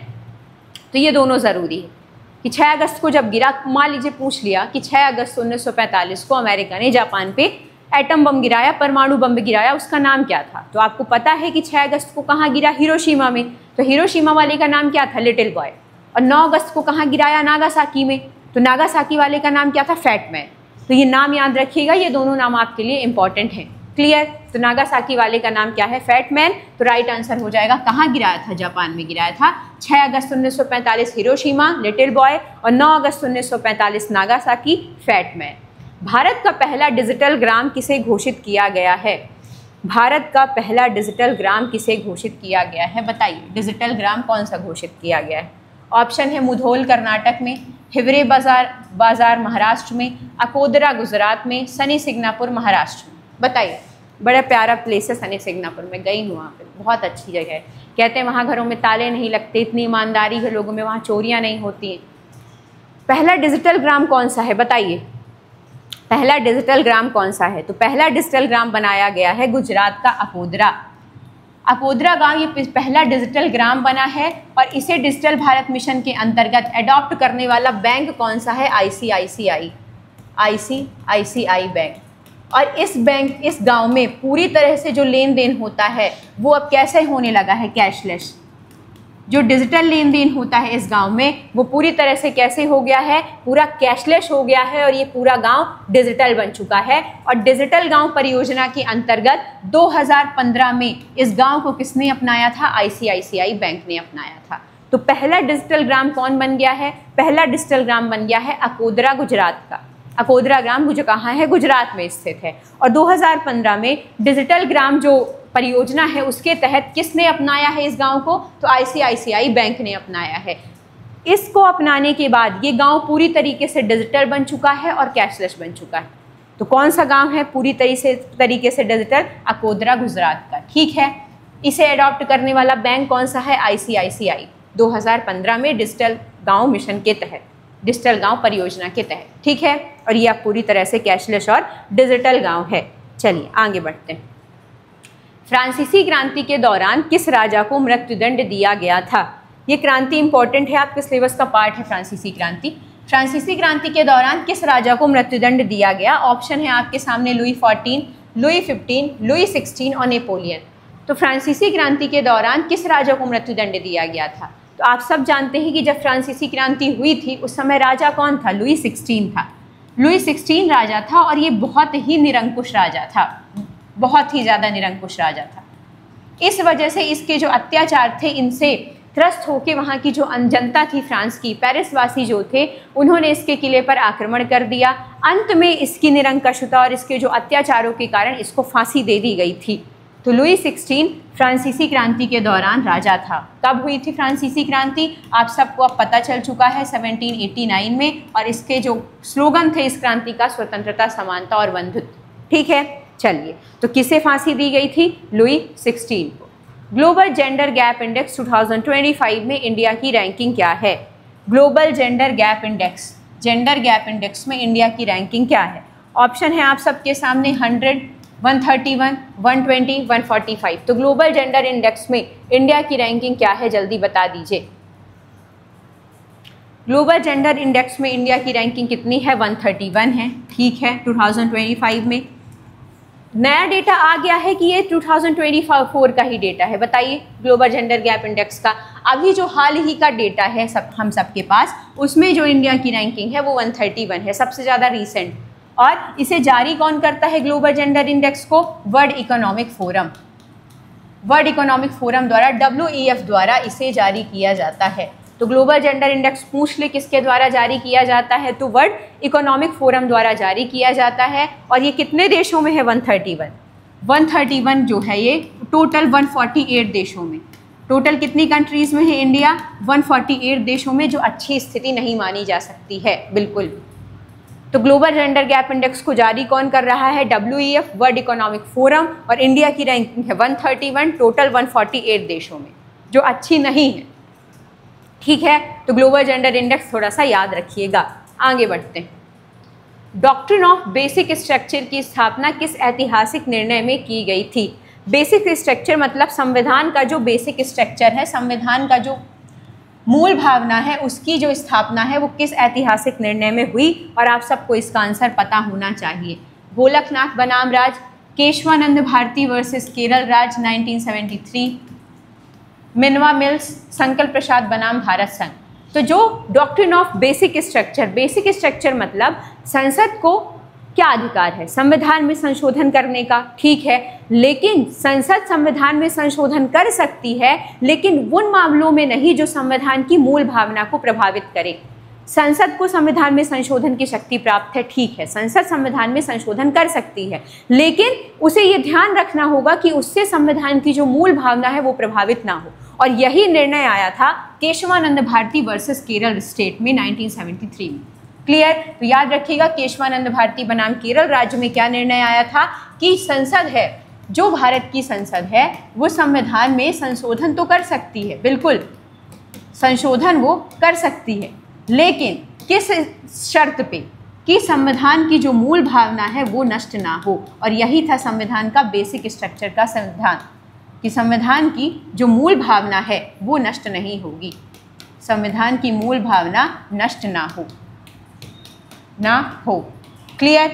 तो ये था बेसिक स्ट्रक्चर का सिद्धांत, डॉक्ट्रिन ऑफ बेसिक स्ट्रक्चर। और ये किस निर्णय में आया था? केशवानंद भारती वर्सेस केरल स्टेट में, कि संसद बिल्कुल संविधान में संशोधन कर सकती है, कोई दिक्कत नहीं है, लेकिन संविधान की मूल भावना प्रभावित नहीं होनी चाहिए। इसीलिए इसके पहले जो हमने सवाल किया था कि न्यायिक समीक्षा को क्यों मना किया गया है कि उसमें संसद संशोधन नहीं कर सकती, इसीलिए मना किया गया है क्योंकि न्यायिक समीक्षा संविधान की मूल भावना के अंतर्गत आती है। इसीलिए कहा गया है कि न्यायिक समीक्षा को परिवर्तित नहीं किया जा सकता, संशोधन नहीं किया जा सकता। और संसद संविधान में संशोधन करेगी, लेकिन संविधान की मूल भावना प्रभावित ना हो, ये निर्णय दिया गया था केशवानंद भारती वर्सेस केरल स्टेट वाले फैसले में। तो थोड़ा सा याद रखिएगा। बास्तील का किला किस घटना से जुड़ा है? बास्तील किला किस घटना से जुड़ा है? बताइए, बास्तील का किला किस घटना से जुड़ा हुआ है? बताइए, बास्तील का किला किस घटना से जुड़ा हुआ है? ऑप्शन है अमेरिका की स्वतंत्रता, फ्रांसीसी क्रांति की शुरुआत, सेकेंड वर्ल्ड वॉर, रूस की क्रांति। तो बास्तील का किला बेसिकली आप सबको पता है कि फ्रांसीसी क्रांति की शुरुआत कब हुई थी? फ्रांसीसी क्रांति की जो शुरुआत हुई थी वो 14 जुलाई 1789 में हुई थी। 14 जुलाई 1789 में हुई थी। और उस समय जो लुई 16 बहुत ज़्यादा निरंकुश शासक था, वो उसका जो अत्याचार जितने हुए उस सब का प्रतीक कौन माना जा रहा था? ये बास्तील का किला, फ्रांसीसी क्रांति के दौरान। तो बास्तील का जो किला था वो किससे रिलेट करता है? फ्रांसीसी क्रांति से रिलेट करता है। और पेरिस वासी इतना ज़्यादा उसके लुई 16 के अत्याचारों से ग्रसित हो चुके थे कि उन्होंने मिल के इस बास्तील के किले पर आक्रमण किया, और बास्तील का किला वहाँ से लुई 16 के जो अत्याचारों का प्रतीक बन गया। इसी वजह से सारे पेरिस वासी एकत्रित हुए और जाके उन्होंने इस बास्तील के किले पर आक्रमण कर दिया, और बाद में लुई 16 को फांसी की सज़ा दे दी गई। लुई 16 को फांसी की सज़ा दे दी गई। तो ये जो बास्तील का किला है वो किससे संबंधित है? फ्रांसीसी क्रांति से संबंधित। ठीक है, चलिए, तो बास्तील का किला क्या था? जो उसकी निरंकुशता थी, शासक थी, उसका प्रतीक था। भारत में सबसे ज़्यादा रामसर साइट किस राज्य में है? भारत में सबसे ज़्यादा रामसर साइट्स जो हैं वो किस राज्य में? सबसे ज़्यादा रामसर साइट्स किस राज्य में स्थित हैं? ऑप्शन है केरल, उत्तर प्रदेश, तमिलनाडु, राजस्थान। रामसर साइट से रिलेटेड भी मैंने एक 30 सेकेंड का वीडियो इंस्टा पे डाला है। इंस्टा की लिंक आप सब पूछते हैं तो वो डिस्क्रिप्शन में जाएंगे इस वीडियो के, आप उसमें आपको लिंक मिल जाएगी। तो भारत में सबसे ज़्यादा रामसर साइट किस राज्य में है? तो बताइए, भारत में सबसे ज़्यादा रामसर साइट्स हैं तमिलनाडु में, और सेकेंड नंबर पे कौन है? उत्तर प्रदेश। अभी तक भारत में टोटल रामसर साइट्स कितनी थी? अभी तक टोटल थी 91 पहले, लेकिन अभी शायद बिहार की 2 और जुड़ गई हैं। बिहार की अभी 1-2 दिन पहले का ही डेटा है, अभी ही जुड़ी है। तो बिहार की 2 जुड़ी हैं, एक बक्सर की है, बिहार के बक्सर की है, एक गोकुल धाम करके ऐसे कुछ है, और दूसरा पश्चिम चंपारण की उदयपुर झील, पश्चिम चंपारण उसकी क्या है, उदयपुर झील है। इसे शामिल किया गया है नया। तो एक बार आप सब देख लीजिएगा कि क्या अब भारत में 93 रामसर साइट्स हो चुकी हैं, क्योंकि अभी 1-2 दिन पहले ही अपडेट आया था ये कि 2 नई बिहार की रामसर साइट और ऐड हो गई हैं, 2 नई बिहार की रामसर साइट। तो अभी तक टोटल रामसर साइट कितनी थी, टोटल 91 थी, और अगर बिहार की 2 और जुड़ी होंगी, बिहार के बक्सर की गोकुल जलाशय और पश्चिम चंपारण की उदयपुर झील, तो अब भारत में टोटल 93 रामसर साइट्स हो जाएंगी। और ये एशिया में सबसे ज़्यादा है, एशिया में सबसे ज़्यादा रामसर साइट्स इंडिया में। क्लियर? तो इतना थोड़ा सा चीज़ें याद रखिएगा। और तमिलनाडु में टोटल कितनी रामसर साइट्स हैं, सबसे ज़्यादा 20, सबसे ज़्यादा रामसर साइट्स हैं तमिलनाडु में। रामसर साइट किससे संबंधित है, रामसर साइट किससे संबंधित है, रामसर साइट आर्द्र भूमियों के संरक्षण से संबंधित है, वेटलैंड्स के संरक्षण से संबंधित है, आर्द्र भूमि संरक्षण से। और ओजोन परत के संरक्षण से कौन सा संबंधित है, मानचल प्रोटोकॉल, बताया था मैंने कि ओजोन परत के संरक्षण से मानचल प्रोटोकॉल का संबंध है। तो भारत में सबसे ज़्यादा रामसर साइट कहाँ है, भारत में सबसे ज़्यादा रामसर साइट्स हैं तमिलनाडु में। कितनी रामसर साइट्स हैं, टोटल 20 रामसर साइट्स हैं। भारत में टोटल रामसर साइट अभी तक 91 थी, लेकिन अब शायद बिहार की 2 और जुड़ गई हैं, बक्सर की है गोकुल जलाशय और पश्चिम चंपारण की है उदयपुर झील। और इसके बाद अब इंडिया में टोटल 93 रामसर साइट्स हो जाएंगी, और भारत में जो ये रामसर साइट हैं वो एशिया में सबसे ज़्यादा हैं। ठीक है, चलिए याद रखिएगा, आगे बढ़ते हैं। थिंक टैंक संस्था नीति आयोग के पहले उपाध्यक्ष कौन थे, नीति आयोग के पहले उपाध्यक्ष कौन थे बताइए। चलिए, वर्तमान भी पूछेगा, पहले भी पूछेगा, सब जानेंगे। थिंक टैंक संस्था नीति आयोग के पहले उपाध्यक्ष कौन थे। नीति आयोग का गठन कब हुआ, तो देखिए जब नीति आयोग का गठन हुआ तो गठन कब हुआ था इसका, नीति आयोग का गठन कब हुआ बताइए, कब हुआ था नीति आयोग का गठन, 2015 में। ठीक है, नीति आयोग के गठन के बाद जो इसके अध्यक्ष होते हैं वो कौन होते हैं बताइए। नीति आयोग के अध्यक्ष कौन होते हैं, नीति आयोग के अध्यक्ष होते हैं भारत के प्रधानमंत्री। ठीक है, नीति आयोग के पहले उपाध्यक्ष कौन बनाए गए थे, नीति आयोग के पहले उपाध्यक्ष कौन बनाए गए थे, तो नीति आयोग के पहले उपाध्यक्ष बताइए कौन बनाए गए थे, अरविंद पनगढ़िया जी बनाए गए थे। कौन थे, अरविंद पनगढ़िया जी। पनगढ़िया जी पहले उपाध्यक्ष बने। और पहले सचिव कौन बने थे, फर्स्ट सचिव नीति आयोग के। लोग करंट पढ़ते रह जाते हैं, पहला पूछ लेता है, इसलिए याद रखिएगा, सिंधु श्री खुल्लर। अभी हम करंट भी जानेंगे, सिंधु श्री खुल्लर। तो ये फर्स्ट हैं, ये फर्स्ट अध्यक्ष, फर्स्ट उपाध्यक्ष नीति आयोग के। तो याद रखिएगा कि नीति आयोग का गठन कब हुआ था, नीति आयोग का गठन हुआ था 1 जनवरी 2015 को। उस समय भारत के जो पहले, क्योंकि नीति आयोग के अध्यक्ष कौन होते हैं, नीति आयोग के अध्यक्ष भारत के प्रधानमंत्री होते हैं। तो नीति आयोग के अध्यक्ष कौन हुए, प्रधानमंत्री। पहले उपाध्यक्ष कौन बना, तो पहला उपाध्यक्ष बनाए गए अरविंद पनगढ़िया, पहले सचिव सिंधु श्री खुल्लर। लेकिन अब सवाल पूछ लिया मान लीजिए करंट का कि करंट में कौन है, तो थोड़ा सा उनके ऊपर भी याद रखिएगा कि करंट में जो उपाध्यक्ष हैं, वर्तमान उपाध्यक्ष हैं जो नीति आयोग के, वो कौन है। आप सबको पता है कि नीति आयोग के वर्तमान उपाध्यक्ष कौन है, श्री सुमन बेरी जी, सुमन बेरी जी। यही छोटी छोटी गलतियां लोग करते हैं। और पहले सचिव, अभी वर्तमान में सचिव कौन बनाए गए हैं, वर्तमान में कौन सचिव बनाए गए हैं, VVR सुब्रमण्यम, VVR सुब्रमण्यम जी, सुब्रमण्यम जी। तो इनका नाम थोड़ा सा याद रखिएगा कि नीति आयोग का गठन कब हुआ, तो नीति आयोग का गठन हुआ 1 जनवरी 2015। जब नीति आयोग का गठन हुआ उस समय भारत के प्रधानमंत्री नरेंद्र मोदी जी थे, तो पहले अध्यक्ष भी वही हो जाएंगे, क्योंकि नीति आयोग के अध्यक्ष कौन होते हैं, भारत के प्रधानमंत्री।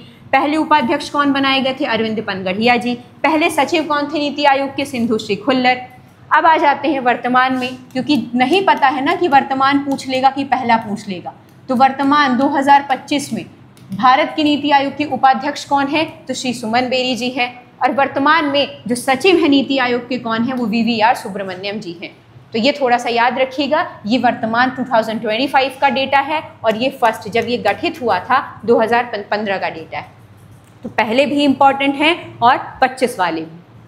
पूछा क्या है, पहले पूछा है ना ऑप्शन में कि पहले उपाध्यक्ष कौन थे। तो देखिए पहले उपाध्यक्ष का नाम क्या है, पहले उपाध्यक्ष अरविंद पनगढ़िया जी थे, तो राइट आंसर हो जाएगा अरविंद पनगढ़िया। क्लियर। पूछ लेता पहले सचिव तो सिंधु श्री खुल्लर, पूछ लेता वर्तमान उपाध्यक्ष तो श्री सुमन बेरी जी, वर्तमान सचिव तो वीवीआर सुब्रमण्यम जी। ठीक है, चलिए पूछा था पहले उपाध्यक्ष तो राइट आंसर अरविंद पनगढ़िया जी। भारतीय राष्ट्रीय कांग्रेस की स्थापना कब हुई थी? भारतीय राष्ट्रीय कांग्रेस की स्थापना कब हुई, जल्दी बताइए, आप सबको तो पता ही होगा। भारतीय राष्ट्रीय कांग्रेस की स्थापना कब हुई? ऑप्शन है 1885, 1905, 1919, 1947। तो 1885 में बम्बई में हुई थी कांग्रेस की स्थापना। पहले अध्यक्ष थे व्योमेश चंद्र बनर्जी जी। क्यों, कौन थे? व्योमेश चंद्र बैनर्जी। तो ये थोड़े छोटे जो क्वेश्चंस हैं इनके रिवीजन जरूरी है, क्योंकि अधिकतर चीज़ें बनती हुई ही गलत होती हैं। 1905 में क्या हुआ था? बंगाल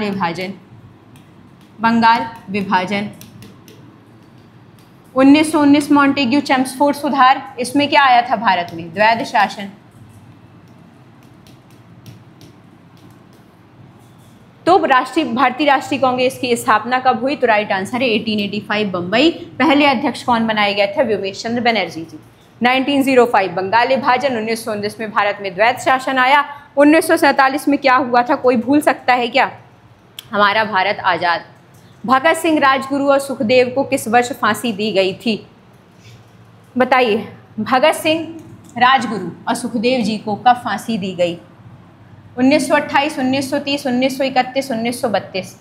और क्या औरा था, सोचिए कि आम जनता का कितना दिल जीता था इन लोगों ने कि जो टाइम निर्धारित था फांसी का उसके 11 घंटे पहले फांसी दे दी गई थी इनको, क्योंकि अंग्रेज जानते थे कि जिस समय इनको फांसी होनी है उस समय भीड़ इन्हें फांसी होने नहीं देगी।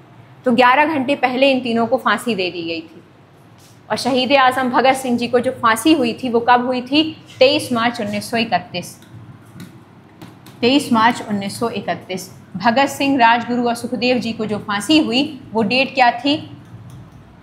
23 मार्च 1931। कहाँ हुई थी फांसी? लाहौर जेल में। लाहौर जेल में। तो ये याद रखिएगा कि इन्हें फांसी कब हुई? 23 मार्च 1931 को। कहाँ हुई थी? लाहौर जेल में हुई थी। भगत सिंह जी की एक बहुत फेमस बुक है, आप सबको पता है उनकी बुक का नाम? मैं नास्तिक क्यों हूँ।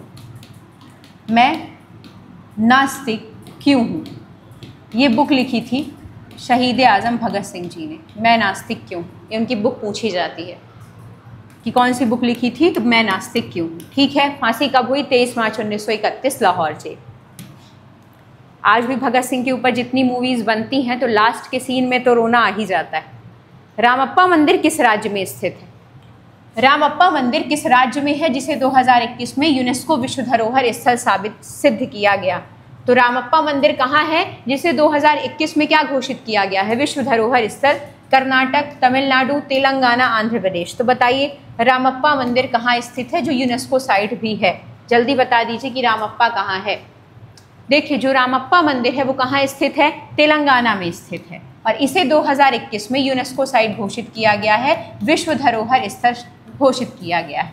आ जाए कि ये जो रामप्पा मंदिर है वो किस भगवान को समर्पित है? तो ये शिव भगवान को समर्पित है। शिव भगवान को। अब यूनेस्को साइट है तो पूछ भी सकता है कि किस भगवान को समर्पित है, तो शिव भगवान को समर्पित है। किस राजवंश के शासनकाल में ये मंदिर बनवाया गया था? तो उस समय काकतीय राजवंश था। काकतीय राजवंश के शासनकाल में इस मंदिर का निर्माण हुआ था। तो याद रखिएगा रामप्पा मंदिर जिसे यूनेस्को वर्ल्ड साइट भी घोषित किया गया है, ये तेलंगाना में है, भगवान शिव को समर्पित है और काकतीय राजवंश के शासनकाल में इसका निर्माण हुआ था, क्योंकि राजवंश पूछे जाते हैं। तो रामप्पा मंदिर कहाँ है? रामप्पा मंदिर तेलंगाना में है। रामप्पा मंदिर किस भगवान को समर्पित है? तो भगवान शिव को समर्पित है। और किस राजवंश के दौरान इसका निर्माण हुआ था? तो काकतीय राजवंश के दौरान। तो कहाँ है रामप्पा मंदिर? तेलंगाना। क्लियर? किन भगवान को समर्पित है? भगवान शिव को। किस राजवंश के दौरान इसका निर्माण हुआ था? तो काकतीय राजवंश के दौरान। भारत में वित्त आयोग का गठन कितने साल में किया जाता है? भारत में जो वित्त आयोग है उसका गठन कितने साल में किया जाता है? और वर्तमान में कौन सा फाइनेंस कमीशन चल रहा है? 16th finance commission. 16वां वित्त आयोग चल रहा है वर्तमान में। 16वां वित्त आयोग चल रहा है, याद रखिएगा। इसके अध्यक्ष कौन है बताइए? नहीं बताएंगे तो फिर मैं तो बताऊंगी। कितने साल में वित्त आयोग का गठन किया जाता है? हर 3 साल में, 4 साल में, 5 साल में, 10 साल में। तो वित्त आयोग का गठन किया जाता है हर 5 साल में। और भारत में जो वित्त आयोग है वो संविधान के किस आर्टिकल में है? वित्त आयोग संविधान के किस आर्टिकल में है? तो वित्त आयोग संविधान के आर्टिकल 280 में है, 280 में है। और वर्तमान में भारत में 16th फाइनेंस कमीशन चल रहा है, जिसके अध्यक्ष कौन है? जिसके अध्यक्ष हैं अरविंद पनगढ़िया जी। अरविंद पनगढ़िया जी, ये वही अरविंद पनगढ़िया जी हैं जो नीति आयोग के पहले उपाध्यक्ष बनाए गए थे, वही हैं। और वर्तमान में ये किस पे काम कर रहे हैं? 16th पे कमीशन के अध्यक्ष के रूप में। तो भारत में वित्त आयोग किस नंबर का वर्तमान में चल रहा है? क्रम पूछ लेगा, 16th, 15th, 4th, तो 16th नंबर का चल रहा है, 16वें नंबर का, जिसके अध्यक्ष कौन है? अरविंद पनगढ़िया जी हैं। और वित्त आयोग किस में है? संविधान के आर्टिकल 280 में है, और इसका गठन हर 5 साल में किया जाता है। तो याद रखिएगा कि वित्त आयोग का गठन हर 5 साल में। वर्तमान अध्यक्ष कौन है? अरविंद पनगढ़िया जी। किस क्रम का फाइनेंस कमीशन है? 16th क्रम का है, और वित्त आयोग आर्टिकल 280 में है। ठीक है, चलिए आगे बढ़ते हैं। तो 16th नंबर का फाइनेंस कमीशन चल रहा है, तो याद रखिएगा। चलिए आगे बढ़ते हैं। अंतर्राष्ट्रीय आर्थिक सहयोग और नीति निर्धारण में G20 का क्या कार्य है? अंतर्राष्ट्रीय आर्थिक सहयोग और नीति निर्धारण में G20 का क्या सहयोग है? केवल व्यापार नीति तय करना, पर्यावरण संरक्षण, वैश्विक आर्थिक स्थिरता बढ़ाना, कृषि तकनीक साझा करना। बताइए G20 का क्या उद्देश्य है? G20 कई बार बताई है मैंने। G20 2025 का जो आयोजन है वो कहाँ हुआ? Johannesburg, south Africa. Johannesburg south Africa में हुआ। G20 2025 का जो समिट है वो कहाँ हुई है इस बार? जोहान्सबर्ग साउथ अफ्रीका में हुई है। वर्तमान समिट्स पूछी जाती हैं, इंपॉर्टेंट ये है आपके लिए कि 2025 में G20 समिट कहाँ हुई। तो 2025 में G20 समिट्स का आयोजन जोहान्सबर्ग साउथ अफ्रीका में किया गया। G20 का क्या करती हैं? G20 उन देशों का समूह है जो वैश्विक आर्थिक स्थिरता बढ़ाने का प्रयास करते हैं। वैश्विक आर्थिक स्थिति में कैसे स्थिरता लाई जाए, कैसे जो क्लैशेस हैं उनको कम किया जाए, इस पे नीति निर्धारण करने का काम करता है। और इम्पॉर्टेंट क्या हो जाता है कि इसकी समिट 2025 में कहाँ हुई है? तो इसकी समिट 2025 में जोहान्सबर्ग साउथ अफ्रीका में हुई है। मैंने एक वीडियो भी बनाया हुआ है, इंस्टा पे डाला था मैंने, कि जो 2025 में समिट्स हुई हैं इंपॉर्टेंट, जैसे ब्रिक्स है, G7 है, G20 है, वो कहाँ हुई हैं, उससे रिलेटेड वीडियो भी डाला हुआ है, तो उसे देख लीजिएगा जाके। लिंक आपकी को वीडियो के डिस्क्रिप्शन में मिल जाएगी। तो G20 2025 कहाँ हुआ है? जोहान्सबर्ग साउथ अफ्रीका में। ठीक है, चलिए। लोनार झील रामसर साइट किस राज्य में स्थित है? लोनार झील क्या है? रामसर साइट है, जो किस राज्य में है ये पूछा है। गुजरात, मध्य प्रदेश, महाराष्ट्र, कर्नाटक।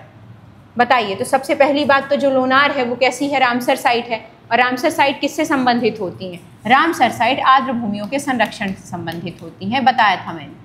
आर्द्र भूमि के संरक्षण से संबंधित रामसर साइट्स होती हैं। ठीक है। लोनार झील कहाँ है? तो लोनार झील महाराष्ट्र में स्थित है, और इसका जो निर्माण हुआ था लोनार झील का, वो उल्का पिंड टकराने के कारण हुआ था, जिसके कारण एक गड्ढा हो गया, और उसमें फिर पानी जब भरने लग गया तो वो झील का रूप ले लिया उसने। तो अगर आ जाए कि उल्का पिंड टकराने के कारण किस झील का निर्माण हुआ, उल्का पिंड टकराने के कारण किस झील का निर्माण हुआ है, तो किस झील का निर्माण हुआ है? लोनार झील का। लोनार झील कहाँ स्थित है? लोनार झील महाराष्ट्र में स्थित है। और रामसर साइट भी है, तो रामसर साइट किससे संबंधित हो जाती है? तो आर्द्र भूमियों के संरक्षण से संबंधित हो जाती है। तो थोड़ा सा इसे याद रखिएगा। क्लियर? चलिए। तो लोनार झील कहाँ है? महाराष्ट्र में है, उल्का पिंड के टकराने से बनी है। सवाल आता है कि उल्का पिंड के टकराने से किस झील का निर्माण हुआ है? लोनार झील का। ठीक है। एक सवाल मैं आपसे पूछती हूँ, ये जो लोनार झील है वो कैसी है? मीठे पानी की है, खारे पानी की है? जरूर बताइए कमेंट करके। मैं भी पानी पी लूँ, मीठे पानी खारे पानी से याद आ गया। चलिए।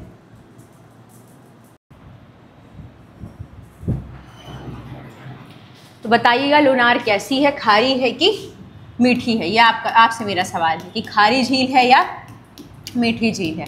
बताइएगा कमेंट करके। ये बताया है मैंने आपको पहले। चलिए आगे बढ़ते हैं। लोनार कैसी है? उल्का पिंड के टकराने से बनी है। भारत सरकार का सबसे बड़ा राजस्व स्रोत क्या है? रेवेन्यू सोर्स भारत सरकार का सबसे ज़्यादा क्या है? भारत सरकार को सबसे ज़्यादा रेवेन्यू कहाँ से मिलता है? ऑप्शन है corporate taxes, GST, income taxes, custom duty. बताइए। सबसे पहले तो मैं आपको ये टैक्सेस बता दूं। कॉर्पोरेट टैक्स होता है जो कंपनीज और निगम होते हैं उनके प्रॉफिट पे लगता है। जो कंपनीज होती हैं उनको जो प्रॉफिट होता है, लाभ होता है, उस पे जो लगता है वो होता है कॉर्पोरेट टैक्स। जीएसटी कैसा है? अप्रत्यक्ष कर है, इनडायरेक्ट टैक्स है। क्योंकि जब आप कोई सामान लेने जाते हैं, पानी का बॉटल लेने जाते हैं, कुरकुरे चिप्स के पैकेट्स आपने देखे होंगे, उसमें पीछे रेस्टोरेंट्स आप जाते हैं, उसमें बिल में जीएसटी लिखा होता है। तो उससे वो गवर्नमेंट आपसे डायरेक्ट लेने नहीं आ रही है, वो इनडायरेक्ट ही आप पे कर रहे हैं, उसे जीएसटी को इसलिए इनडायरेक्ट टैक्स बोला जाता है। इनकम टैक्स कैसा है? प्रत्यक्ष कर है, ये डायरेक्ट गवर्नमेंट आपसे वसूलती है। सीमा शुल्क, कस्टम ड्यूटी आप सबको पता है, जो भारत की सीमा के बाहर चीज़ें जाती हैं, बाहर से अंदर आती हैं, उस पर कस्टम ड्यूटी लगाई जाती है, सीमा शुल्क लगाया जाता है, तो वो टैक्सेस भी इंडियन गवर्नमेंट को मिलता है। अब सवाल ये है कि ये जो टैक्सेस हैं उसमें सबसे ज़्यादा इंडियन गवर्नमेंट को किससे रेवेन्यू मिलता है? तो सबसे ज़्यादा इंडियन गवर्नमेंट को रेवेन्यू, देखिए रेवेन्यू तो सबसे मिल रहा है, लेकिन सबसे ज़्यादा रेवेन्यू इंडियन गवर्नमेंट को जीएसटी यानी कि वस्तु और सेवा कर से मिलता है। आप रेस्टोरेंट जाइए, आपको जीएसटी पे करनी है। आप पानी का बॉटल लीजिए, आपको जीएसटी पे करनी है। आप दुकान में कुछ खरीदने जाइए, वहाँ पे आपको जीएसटी पे करनी है। तो इंडियन गवर्नमेंट को सबसे ज़्यादा जो टैक्स है वो कहाँ से मिलता है? जीएसटी से मिलता है। और कॉर्पोरेट टैक्सेस क्या होते हैं? जो बड़ी बड़ी कंपनीज होती हैं उनको जो लाभ होता है, प्रॉफिट होता है, वो भी सरकार जो टैक्स वसूलती है उसे कॉर्पोरेट टैक्स कहते हैं। और इनकम टैक्स डायरेक्ट ही वसूल रही है। सीमा शुल्क आप सबको पता है, कस्टम ड्यूटी, जो आयात निर्यात पे बाहर चीज़ें जाती हैं, बाहर से आती हैं, उस पर कस्टम ड्यूटी लगती है। तो भारत सरकार का सबसे बड़ा राजस्व स्रोत है जीएसटी। जीएसटी भारत में लागू कब हुआ? एक सवाल ये भी पूछा जाता है। जीएसटी भारत में लागू हुआ था 1 जुलाई 2017 को। 1 जुलाई 2017 को ये पूरे भारत में लागू हुआ था। ठीक है, सबसे पहले जीएसटी कहाँ लागू हुआ? सबसे पहले पूरे विश्व में जीएसटी लागू हुआ था फ्रांस में। सबसे पहले पूरे विश्व में जो जीएसटी लागू हुआ था वो फ्रांस में लागू हुआ था। जीएसटी का फुल फॉर्म होता है गुड्स एंड सर्विस टैक्स। ठीक है, चलिए तो थोड़ा सा याद रखिएगा कि सबसे बड़ा रेवेन्यू स्रोत कौन सा है? जीएसटी है। अप्रत्यक्ष कर है, 1 जुलाई 2017 को भारत में लागू हुआ था और सबसे पहले विश्व में ये फ्रांस में लागू था। ठीक है, आगे बढ़ते हैं। मनी बिल को केवल किस सदन में प्रस्तुत किया जाता है? मनी बिल को किस सदन में प्रस्तुत किया जाता है? मनी बिल किस आर्टिकल में बताया था मैंने? मनी बिल किस आर्टिकल में बताया था? आर्टिकल 110। इसको केवल किस सदन में प्रस्तुत किया जा सकता है? किस सदन में ये प्रस्तुत होता है? केवल ऑप्शन दिए गए हैं, राज्यसभा, लोकसभा, राष्ट्रपति द्वारा या दोनों सदनों में। मैंने आपको बताया था कि मनी बिल किस में है, धन विधेयक किस में है? धन विधेयक है आर्टिकल 110 में। और धन विधेयक सिर्फ और सिर्फ किस में पेश होता है? लोकसभा में पेश होता है। क्लियर? क्या लोकसभा द्वारा पारित धन विधेयक को राज्यसभा अस्वीकार कर सकती है? नहीं कर सकती। संशोधित कर सकती है? नहीं कर सकती। राज्यसभा को कितने दिन के भीतर धन विधेयक पे अपनी स्वीकृति देना अनिवार्य है? तो 14 दिन के भीतर इसे स्वीकृति देना अनिवार्य है। यदि 14 दिन तक राज्यसभा धन विधेयक पे अपनी स्वीकृति नहीं देती है तो धन विधेयक पारित हुआ मान लिया जाता है। क्लियर? तो मनी बिल यानी कि धन विधेयक कहाँ पेश होता है? सिर्फ और सिर्फ, तो याद रखिएगा, ये सिर्फ और सिर्फ लोकसभा में ही पेश होता है। और राज्यसभा, इससे पेश होने के बाद जब ये राज्यसभा में जाता है तो राज्यसभा ना तो इसे अस्वीकार कर सकती है ना तो इसे संशोधित कर सकती है। 14 दिन के भीतर अनिवार्य है उसे अपनी स्वीकृति देना।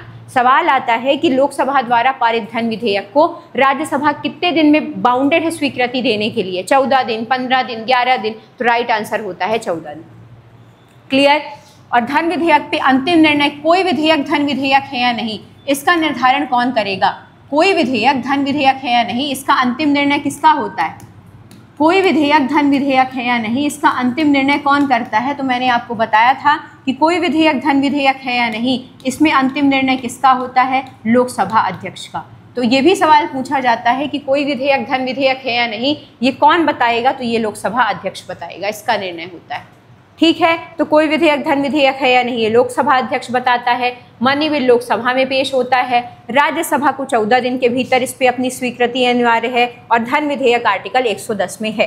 ठीक है, भारत का पहला यूनेस्को साइट स्थल कौन सा नहीं था? भारत का यूनेस्को साइट स्थल कौन सा नहीं पूछा है, कौन सा नहीं था?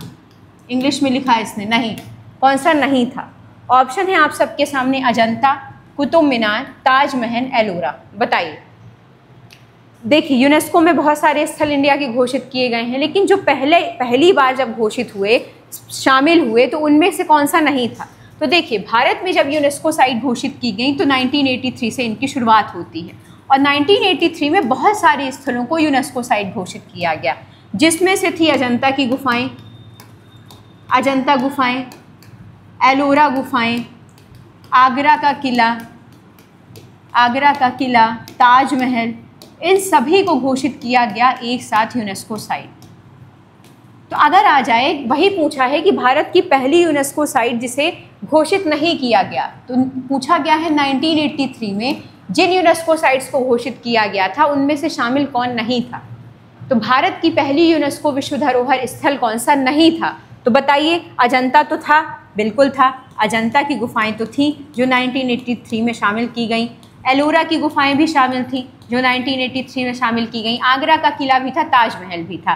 तो ठीक है भाई, अजंता की गुफाएं तो ठीक है, ताजमहल भी था, एलोरा की गुफाएं भी थी, तो बचा क्या? बचा कुतुब मीनार। तो कुतुब मीनार शामिल नहीं था। तो जब पहली बार कोई इंडिया के स्थल यूनेस्को साइट घोषित किए गए तो कौन से शामिल नहीं थे?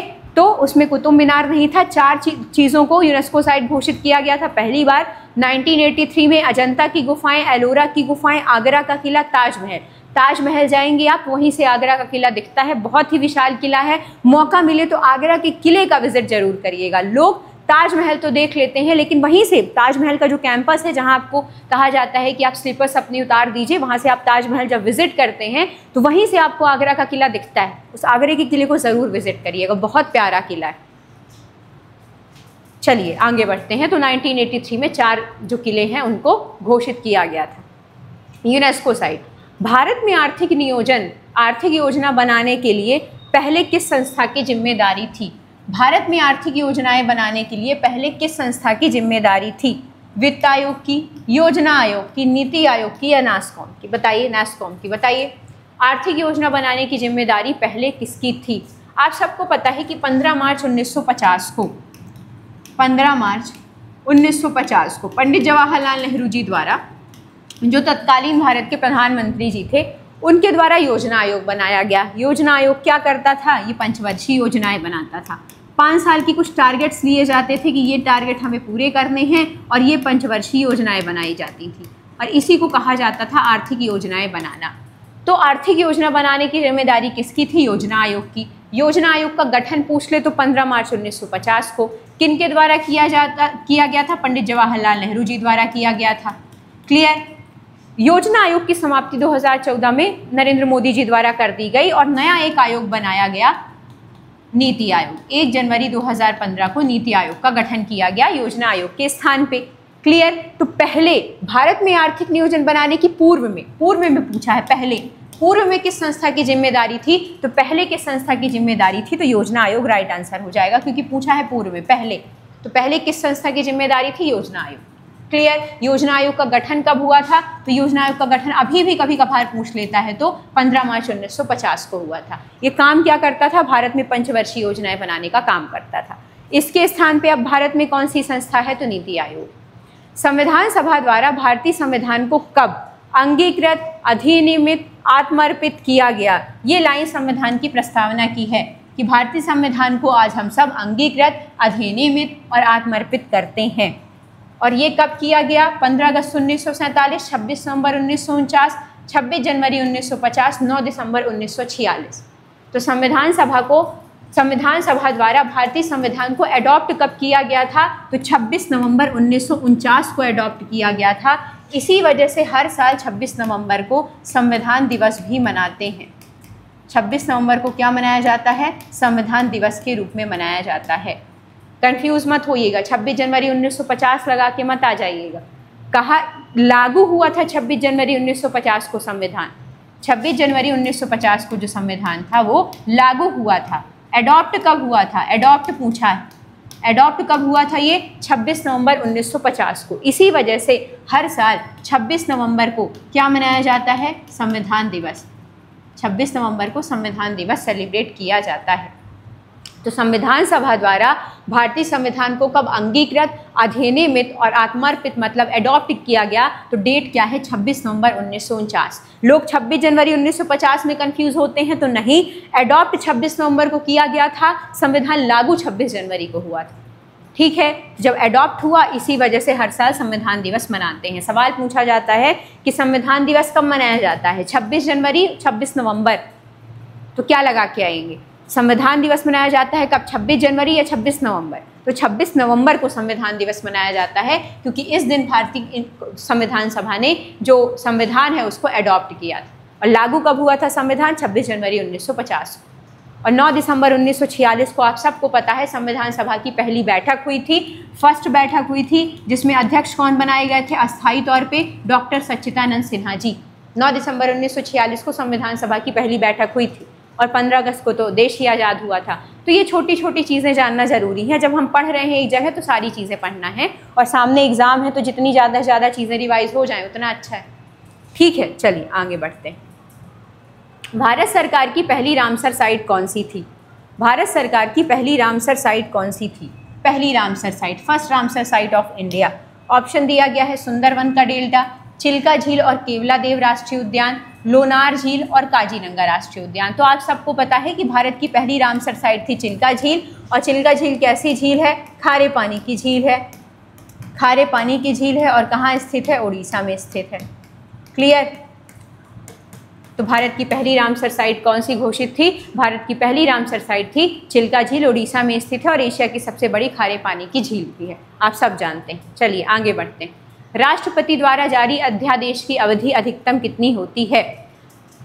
राष्ट्रपति द्वारा जारी अध्यादेश की जो अवधि है वो कितनी होती है? ऑप्शंस दिए गए हैं आपके सामने, 3 महीने, 6 महीने, 9 महीने, 1 वर्ष। मैंने आपको बताया था कि जो अध्यादेश है, ऑर्डिनेंस है, वो संविधान के किस आर्टिकल में है? आर्टिकल 123 में है, 123 में है। और अध्यादेश कब राष्ट्रपति जी द्वारा जारी किया जाता है? जब संसद के दोनों सदन, लोकसभा या राज्यसभा, सत्र में नहीं होते हैं, लेकिन कुछ ऐसे मुद्दे होते हैं जिस पे कानून बनाना अनिवार्य हो जाता है। लेकिन कानून बनाने के लिए तो सदन की स्वीकृति अनिवार्य है। अब सत्र में है ही नहीं, न लोकसभा राज्यसभा, तो अब कैसे बनाया जाए कानून? तो फिर राष्ट्रपति उसके लिए ऑर्डिनेंस जारी कर देते हैं, अध्यादेश जारी करते हैं। और वो जो कानून बनता है राष्ट्रपति द्वारा अध्यादेश के माध्यम से, वो 6 महीने तक वैलिड होता है। और 6 महीने के बाद अगर उसे वैलिड करवाना है तो उसे संसद के दोनों सदनों से, आप लोकसभा और राज्यसभा से मंजूरी ले लो, तो फिर वो आगे कानून बन जाता है। तो ऑर्डिनेंस कब जारी होता है, अध्यादेश कब जारी होता है? जब संसद के दोनों सदन, लोकसभा या राज्यसभा, सत्र में नहीं होते हैं, लेकिन किसी ऐसे मुद्दे पे कानून बनाना जरूरी हो जाता है जो सडन, तुरंत जरूरी है, तो राष्ट्रपति ऐसे मुद्दे पर तुरंत कानून बना देते हैं अध्यादेश के माध्यम से। लेकिन ये अध्यादेश का जो कानून होता है वो 6 महीने तक ही वैलिड होता है।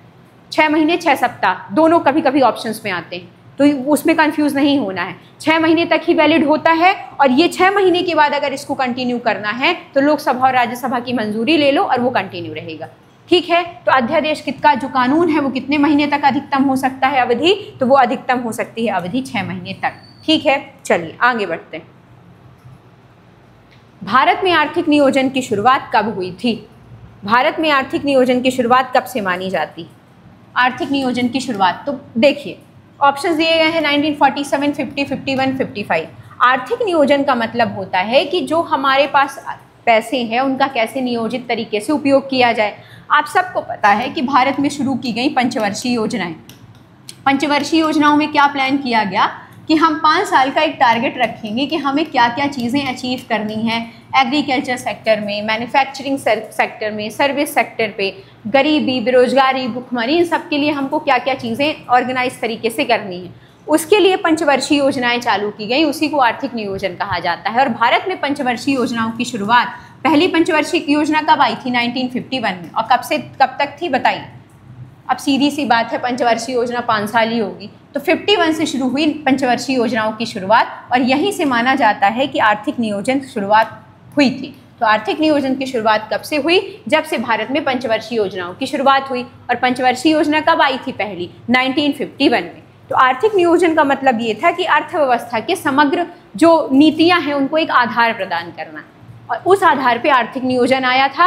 आर्थिक नियोजन पंचवर्षीय योजनाओं के रूप में आई। पहली पंचवर्षीय योजना 1951 में आई थी, इस वजह से आर्थिक योजना की शुरुआत भी मानी जाती है 1951। क्लियर? चलिए आगे बढ़े। भारतीय संविधान में समान कार्य के लिए समान वेतन का प्रावधान किस आर्टिकल में है? मैं बार बार अनुरोध कर रही हूँ कि डीपीएसपी से रिलेटेड आर्टिकल आपके एग्जाम में आते हैं, और वो सारे आर्टिकल्स जो 36 to 51 हैं, आर्टिकल 36 से 51 है डीपीएसपी, ये मैंने वो 15 से 20 मिनट के वीडियो में कवर कराए हैं, याद कराए हैं, एमसीक्यू सॉल्व करवाएं, वो वीडियो देख लीजिएगा, प्लेलिस्ट में जाइएगा, सारे वीडियो पड़े हुए हैं, सब इम्पॉर्टेंट हैं आपके लिए। तो पूछा गया है कि समान कार्य के लिए समान वेतन किस आर्टिकल में है? ऑप्शंस दिए गए हैं आर्टिकल 14, 16, 39D, 43। तो समान कार्य के लिए समान वेतन का मतलब होता है कि यदि एक ही काम करवाया जा रहा है, चाहे वो महिला हो या पुरुष हो, उन सभी को समान कार्य के लिए समान रूप से वेतन मिलना चाहिए।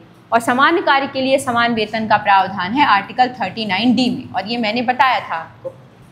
आर्टिकल 14 किससे संबंधित है? कानून के समक्ष समानता के अधिकार से संबंधित है।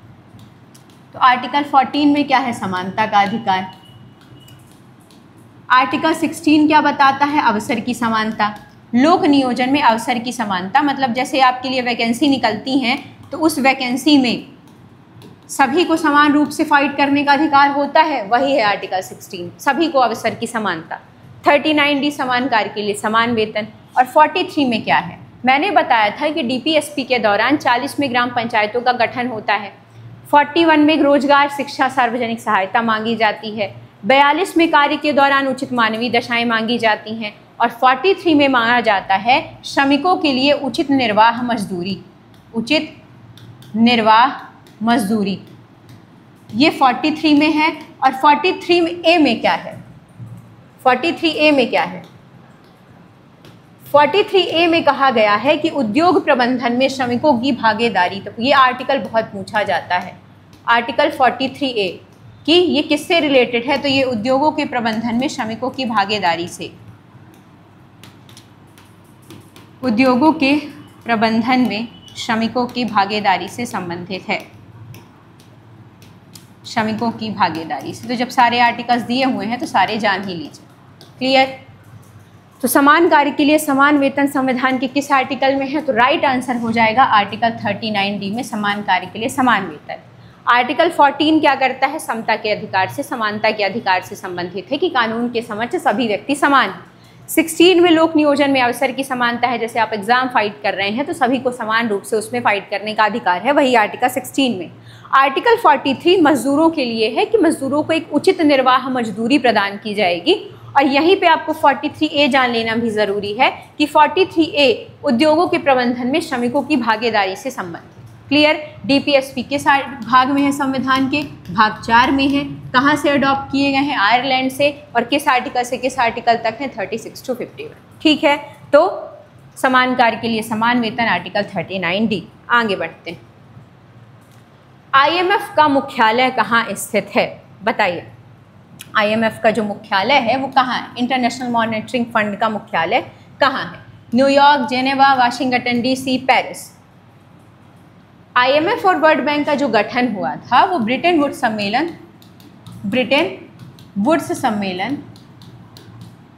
1944 के दौरान हुआ। ब्रिटेन वुड्स सम्मेलन 1944 के दौरान दो संस्थाएं बनती हैं और उनका नाम क्या है? पहला है IMF इंटरनेशनल मॉनेटरी फंड और दूसरा है वर्ल्ड बैंक। ये दो संस्थाएं बनती हैं। तो कभी कभी सवाल आता है कि IMF और वर्ल्ड बैंक का गठन किस सम्मेलन के तहत हुआ? तो ब्रिटेन वुड्स सम्मेलन के तहत हुआ 1944 में। IMF का गठन कब हुआ? तो देखिए, IMF का जो गठन हुआ है वो 27 दिसंबर 1945 को हुआ, 27 दिसंबर 1945 को। और इसका हेडक्वार्टर और वर्ल्ड बैंक का हेडक्वार्टर वाशिंगटन DC में है।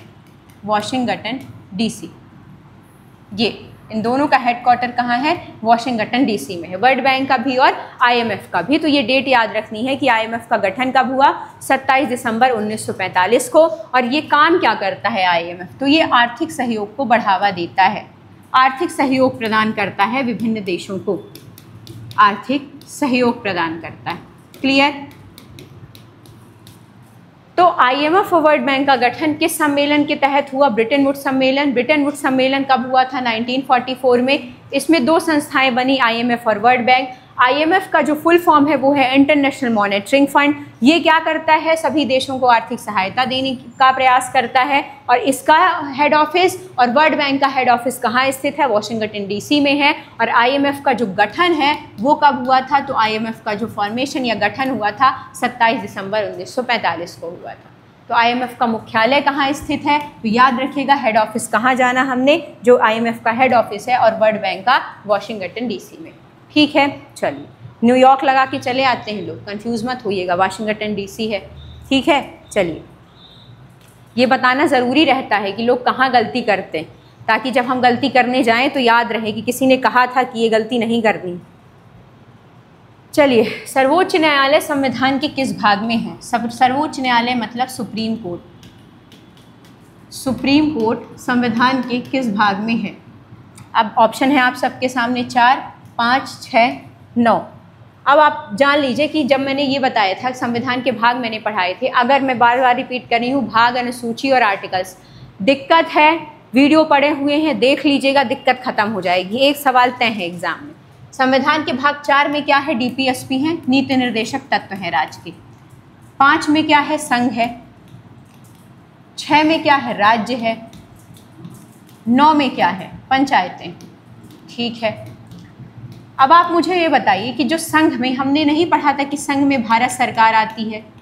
संघ में भारत सरकार आती है, कार्यपालिका आती है, सुप्रीम कोर्ट आता है, न्यायपालिका आती है। जो राज्य, जो सेंटर की न्यायपालिका कौन है? Supreme court. तो क्या संघ में, यूनियन में सुप्रीम कोर्ट नहीं आएगा? बिल्कुल आएगा। क्यों? क्योंकि ये सेंट्रल का कोर्ट है। इस वजह से सुप्रीम कोर्ट का प्रावधान संविधान के किस भाग में हो जाएगा? संविधान के भाग 5 में। और मैंने बताया था कि संविधान के भाग 5 किससे संबंधित है? यूनियन से संबंधित है, जिसमें सेंट्रल गवर्नमेंट आती है, कार्यपालिका आती है और सुप्रीम कोर्ट भी आता है। जब भाग पढ़ाया था मैंने, तो ये सुप्रीम कोर्ट का किसमें प्रावधान हो जाएगा? संविधान के भाग 5 में। क्लियर? और सुप्रीम कोर्ट किस आर्टिकल में है? सुप्रीम कोर्ट के गठन का प्रावधान संविधान के किस आर्टिकल में है? आर्टिकल 124 में। भारत के सुप्रीम कोर्ट के मुख्य न्यायाधीश इस समय चीफ जस्टिस ऑफ इंडिया कौन है करंट में? बताइए, चीफ जस्टिस ऑफ इंडिया वर्तमान में कौन है? BR गवई। BR गवई जी हैं। किस क्रम के हैं? किस क्रम के चीफ जस्टिस ऑफ इंडिया हैं? 52nd क्रम के। कुछ भी पूछ सकता है एग्जाम में, हमें पता थोड़ी है क्या पूछने वाला है। हम तो यहाँ पे बैठे हुए हैं कि ज़्यादा से ज़्यादा चीज़ें रिवाइज कर लें एक जगह पे। जितनी ज़्यादा से ज़्यादा चीज़ें रिवाइज कर लेंगे तो एग्ज़ाम के लिए हमारे उतना ही अच्छा हो जाएगा।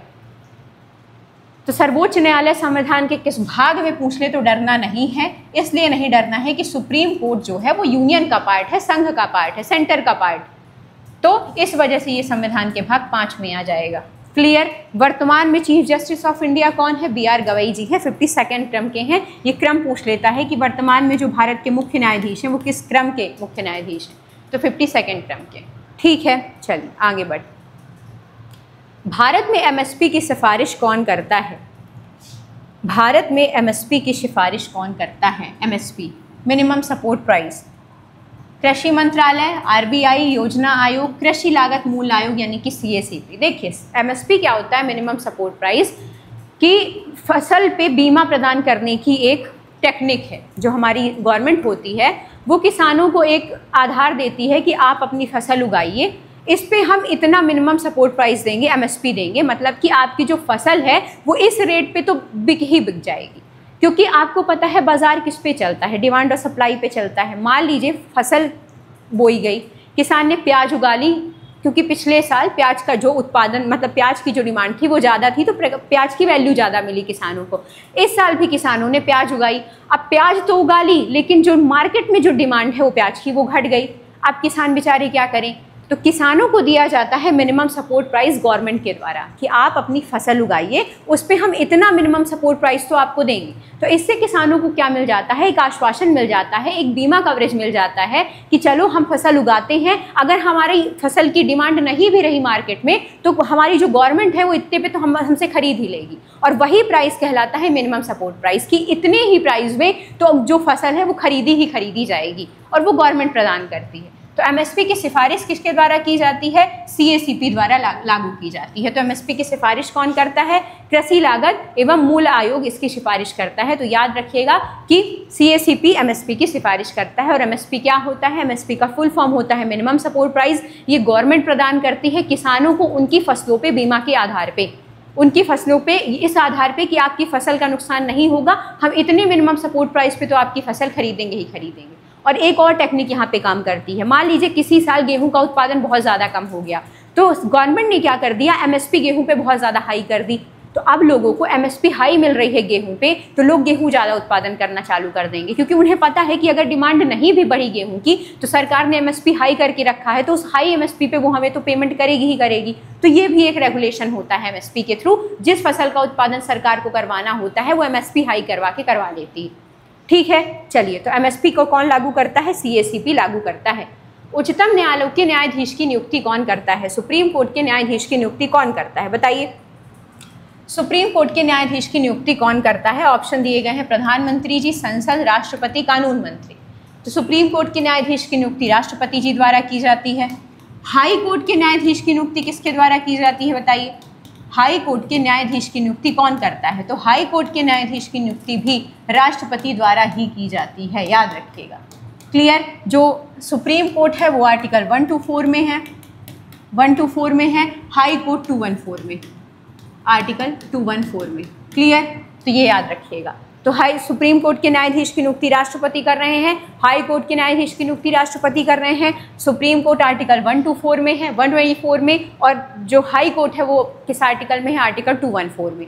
आप मुझे एक चीज़ बता दीजिए, मैंने आपसे बार बार ये पूछा है कि रिट जारी करने का अधिकार, रिट जारी करने का अधिकार किसके पास ज़्यादा है? सुप्रीम कोर्ट के पास ज़्यादा है या हाई कोर्ट के पास ज़्यादा है? बताइए, सुप्रीम कोर्ट या हाई कोर्ट, किसके पास रिट जारी करने का अधिकार ज़्यादा है? सुप्रीम कोर्ट के पास ज़्यादा है या हाई कोर्ट के पास ये अधिकार ज़्यादा है? तो सुप्रीम कोर्ट के न्यायाधीश की नियुक्ति कौन कर रहा है? तो भारत के राष्ट्रपति कर रहे हैं। हाई कोर्ट के भी तो राष्ट्रपति कर रहे हैं। हाई कोर्ट किस आर्टिकल में? आर्टिकल 214 में, और ये आर्टिकल 124 में सुप्रीम कोर्ट। ठीक है, चलिए, भारत में हरित क्रांति, ग्रीन रेवोल्यूशन का मुख्य उद्देश्य क्या था? चलिए, भारत में जो हरित क्रांति है उसका मुख्य उद्देश्य क्या था? ऑप्शन है आप सबके सामने, औद्योगिकरण बढ़ाना, फसलों के निर्यात को बढ़ाना, खाद्यान्न उत्पादन बढ़ाना, ग्रामीण क्षेत्र में शिक्षा बढ़ाना। आप सबको पता है जो ग्रीन रेवोल्यूशन इंडिया में वो आई, वो 1960 के दशक में आई, 1960 के दशक में, लगभग 1966 के दौर में। ठीक है, भारत में हरित क्रांति के जनक कौन कहे जाते हैं? भारत में हरित क्रांति के जनक कौन कहे जाते हैं? तो भारत में हरित क्रांति के जनक कहे जाते हैं एमएस स्वामीनाथन जी, एमएस स्वामीनाथन जी। ठीक है, और पूरे विश्व में हरित क्रांति के जनक कौन कहे जाते हैं? तो पूरे विश्व में हरित क्रांति के जनक कहे जाते हैं नॉर्मन बोरलॉग। नॉर्मन बोरलॉग कहाँ के हैं ये? कहाँ के वैज्ञानिक हैं? अमेरिका के वैज्ञानिक। ठीक है, ये भी जाना। हरित क्रांति क्या था? बेसिकली जो खाद्यान्न उत्पादन था भारत में, उसको बढ़ाने के लिए हरित क्रांति की शुरुआत की गई कि अच्छे किस्म के बीजों का उपयोग किया जाए, रासायनिक उर्वरकों का उपयोग किया जाए, ताकि ज़्यादा से ज़्यादा खाद्यान्न का उत्पादन बढ़ाया जा सके। तो बेसिकली जो हरित क्रांति थी, ग्रीन रेवोल्यूशन थी, वो किससे संबंधित थी? खाद्यान्न उत्पादन को बढ़ावा देने से संबंधित थी, कि उन्नत किस्म के बीजों का उपयोग करके और अधिकतर रासायनिक उर्वरकों का उपयोग करके प्रोडक्शन को बढ़ाया जाए। भारत में हरित क्रांति का जनक, भारत में हरित क्रांति के जनक कौन कहे जाते हैं? तो याद रखिएगा, एमएस स्वामीनाथन जी कहे जाते हैं। और पूरे विश्व में हरित क्रांति का जनक नॉर्मन बोरलॉग को कहा जाता है, जो अमेरिका के एक वैज्ञानिक हैं। और हरित क्रांति की शुरुआत कब हुई थी? तो हरित क्रांति की शुरुआत हुई थी 1960 के दशक में, लगभग 67-66 में। और भारत को खाद्यान्न उत्पादन में आत्मनिर्भर बनाने के लिए ये हरित क्रांति की शुरुआत की गई। ठीक है, तो हरित क्रांति, ग्रीन रेवोल्यूशन किससे संबंधित है? खाद्यान्न फसलों के उत्पादन को बढ़ाने से, उसमें भारत को आत्मनिर्भर बनाने से। और श्वेत क्रांति का संबंध किससे है? बताइएगा। ठीक है, शुरुआत हुई थी 1967 में इसकी। भारत में एमएस स्वामीनाथन जी, पूरे विश्व में नॉर्मन बोरलॉग जी, जो कहाँ से संबंधित थे? अमेरिका से, Norman Borlaug. World press freedom index 2025 में इंडिया की रैंकिंग क्या है? ये तो पूछता तो तय है ये सवाल। वर्ल्ड प्रेस फ्रीडम इंडेक्स 2025 में इंडिया की रैंकिंग क्या है? 100वीं, 112, 159, 144। बताइए, वर्ल्ड प्रेस फ्रीडम इंडेक्स में इंडिया की रैंकिंग क्या है? वर्ल्ड प्रेस फ्रीडम इंडेक्स में इंडिया की रैंकिंग क्या है? इसमें ये गलत लिखा हुआ है, यहाँ होना चाहिए 151। हाँ, अब बताइए कि वर्ल्ड प्रेस फ्रीडम इंडेक्स में जो इंडिया की रैंकिंग है वो क्या है? वर्ल्ड प्रेस फ्रीडम इंडेक्स 2025 में इंडिया की रैंकिंग 180 देशों में टोटल 180 देशों में 151 नंबर पे है, 151। अब आप खुद देख लीजिए कि ये क्या है। कुल देश कितने हैं? 180, और इंडिया कहाँ है? 151। क्या आपको ये बहुत ज़्यादा गंभीर श्रेणी नहीं लग रही है कि इंडिया की ये जो बहुत गंभीर श्रेणी है विश्व प्रेस स्वतंत्रता सूचकांक में, गंभीर श्रेणी। वर्ल्ड प्रेस स्वतंत्रता सूचकांक जारी किसके द्वारा किया जाता है? एक संस्था है, reporters without border, reporters without border, इसके द्वारा ये प्रकाशित की जाती है। जब तक भारत में सीमा हैदर और सचिन की चलती रहेगी न्यूज़, तब तक भारत में प्रेस की स्वतंत्रताएं इसी स्थिति में रहेंगी। ये बात सच है। प्रेस को क्या दिखाना चाहिए? एजुकेशन, हेल्थ, प्रेस क्या दिखाती है? मीडिया क्या दिखाती है? सचिन, सीमा हैदर, पता नहीं कौन कौन से मुद्दे। तो असली मुद्दे तो एजुकेशन, एम्प्लॉयमेंट पे होने चाहिए, हेल्थ सेक्टर पे होने चाहिए, लेकिन किन मुद्दों पे चर्चाएं होती हैं? अब आप खुद देखिए, आप न्यूज़ चैनल खोलिए, कौन से चटपटीदार खबरें आती हैं, और वो चटपटीदार खबरें क्या किसी का इनलाइटमेंट कर रही हैं या हमारे देश के युवाओं का बौद्धिक स्तर बढ़ा रही हैं? नहीं बढ़ा रही है। तो वर्ल्ड फ्रीडम इंडेक्स 2025 में इंडिया की रैंकिंग कितनी है? वर्ल्ड प्रेस फ्रीडम इंडेक्स में इंडिया की रैंकिंग 151 है, और टोटल कितने देशों में है ये? तो 180 देशों में है, 180 देशों में। अब खुद देख लीजिए, गंभीर श्रेणी में है भारत। और इसको जारी कौन करता है? बस वर्ल्ड फ्रीडम इंडेक्स को reporters without border. First number पे कौन सी कंट्री है इसमें? नॉर्वे। फर्स्ट नंबर पे कौन सी है? नॉर्वे। तो याद रखिएगा, वर्ल्ड फ्रीडम इंडेक्स 2025 में इंडिया की रैंकिंग है 151, 180 देशों में, गंभीर श्रेणी में है भारत। और लागू कौन कर रहा है इसे? कौन सी संस्था? Reporters without border. और फर्स्ट नंबर पे कौन सी कंट्री है? नॉर्वे। ठीक है, तो इंडिया की रैंकिंग 151 वर्ल्ड प्रेस स्वतंत्रता सूचकांक में। जोग फॉल किस राज्य में स्थित है? जोग वाटरफॉल किस राज्य में स्थित है? ऑप्शन है आप सबके सामने, तमिलनाडु, केरल, कर्नाटक, उड़ीसा। भारत के ऊंचे झरनों में से एक है ये जोग जलप्रपात। तो जोग फॉल किस राज्य में है? जल्दी बता दीजिए। जोग जो है वो कर्नाटक के शिमोगा जिले में। जोग वाटरफॉल कहाँ है? कर्नाटक के शिमोगा जिले में है, और भारत के ऊंचे वाटरफॉलों में से एक है। मैंने आपको एक चीज़ और बताई थी कि भारत का सबसे ऊंचा वाटरफॉल कौन सा है? भारत का सबसे ऊंचा वाटरफॉल कौन सा है? बताया था मैंने। भारत का सबसे ऊंचा जलप्रपात, बताइए जरा, भारत का सबसे ऊंचा जलप्रपात कौन सा है? जो टेस्ट करवाए हैं ना सोशल साइंस के, उसमें बताया था मैंने कि भारत का सबसे ऊंचा जलप्रपात कौन सा है। बताइएगा जरा कौन सा है। तो जोग जो वाटरफॉल है वो किस राज्य में है? कर्नाटक के शिमोगा जिले में जोग। ठीक है, तो याद रखिएगा, जोग वाटरफॉल कहाँ है? कर्नाटक के शिमोगा जिले में है। और किस, अच्छा नदी भी पूछ लेता है ना, ठीक है, किस नदी पे है? शरावती नदी पर, शरावती नदी पर। क्लियर? तो जोग वाटरफॉल किस राज्य में है? कर्नाटक में है, शिमोगा जिले में है, शरावती नदी पर है। आपको बताना है कि भारत का सबसे ऊंचाई पर स्थित वाटरफॉल कौन सा है। सविनय अवज्ञा आंदोलन की शुरुआत कब हुई थी? सविनय अवज्ञा आंदोलन की शुरुआत कब हुई? चलिए बताइए, सविनय अवज्ञा आंदोलन कब हुई थी शुरुआत? ऑप्शन है 1920, 30, 42, 19। तो आप सबको पता है कि 12 मार्च 1930, 12 मार्च 1930 अहमदाबाद के साबरमती आश्रम से, अहमदाबाद के साबरमती आश्रम से,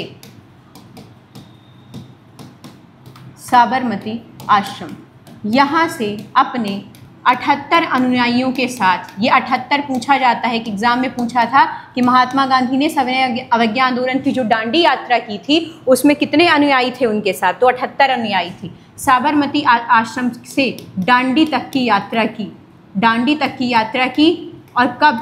6 अप्रैल 1930 को उन्होंने नमक कानून तोड़ा। तो ये है सविनय अवज्ञा आंदोलन की कहानी कि 12 मार्च 1930 को अहमदाबाद के साबरमती आश्रम से गांधी जी दांडी यात्रा, दांडी मार्च शुरू करते हैं अपने 78 अनुयायियों के साथ। 5 अप्रैल को वो दांडी पहुंचते हैं और 6 अप्रैल 1930 को उन्होंने नमक को बनाकर नमक कानून को तोड़ा था। तो वहीं से सविनय अवज्ञा आंदोलन की शुरुआत हुई मानी जाती है। तो सविनय अवज्ञा आंदोलन की शुरुआत कहाँ से हुई थी? अहमदाबाद के साबरमती आश्रम से गुजरात के डांडी नामक स्थान तक इन्होंने यात्रा की थी। और कब यहाँ यात्रा खत्म हुई? 6 अप्रैल 1930 को। शुरुआत कब हुई थी? 12 मार्च 1930 को। कहाँ से कहाँ तक थी? अहमदाबाद के साबरमती आश्रम से गुजरात के डांडी तक की यात्रा, इसी वजह से इसको डांडी मार्च भी कहा जाता है। तो राइट आंसर क्या हो जाएगा? राइट आंसर हो जाएगा 1930। नमक कानून को लेकर थी ना ये यात्रा, तो शुरुआत कब से हुई थी? 12 मार्च 1930 को। कहाँ से कहाँ तक पूछा जाता है? तो अहमदाबाद के साबरमती आश्रम से डांडी तक की यात्रा 6 अप्रैल 1930 तक। 6 अप्रैल 1930 को उन्होंने नमक कानून तोड़ा था, 78 अनुयायियों के साथ चले थे। ठीक है, चलिए। भारतीय प्रतिभूति बोर्ड सेबी की स्थापना कब हुई?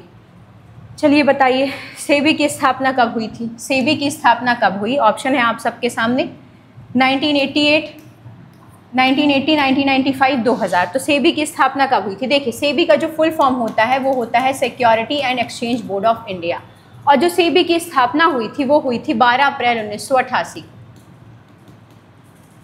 12 अप्रैल 1988 को सेबी की स्थापना हुई थी। और सेबी को कानूनी मान्यता यानी कि वैधानिक मान्यता कब मिली? तो सेबी को कानूनी मान्यता मिली थी सेबी एक्ट 1992 के तहत। कानूनी मान्यता कब मिली थी? सेबी एक्ट 1992 के तहत इसे कानूनी दर्जा या वैधानिक दर्जा मिला। सेबी काम क्या करती है? आप सबने शेयर मार्केट के बारे में सुना होगा। शेयर मार्केट्स को रेगुलेट करने का काम इसी सेबी का होता है। शेयर मार्केट में जो इन्वेस्टर्स होते हैं, मैं हूँ, आप हूँ, जो भी लोग इन्वेस्ट करते हैं, तो शेयर मार्केट में जो इन्वेस्टर्स होते हैं उनके हितों की रक्षा करने का काम कौन करता है? तो यही सेबी करता है। तो सेबी का फुल फॉर्म क्या है? पहली चीज़, securities and exchange board of India. इसका गठन कब हुआ था? इसका गठन हुआ था 12 अप्रैल 1988 को। स्थापना, इसे कानूनी मान्यता कब मिली? सेबी एक्ट 1992 के तहत इसे कानूनी मान्यता मिली। सेबी काम क्या करता है? सेबी शेयर मार्केट्स को रेगुलेट करने का काम करता है और जो इन्वेस्टर्स होते हैं, निवेशक होते हैं, उनके हितों की रक्षा करता है।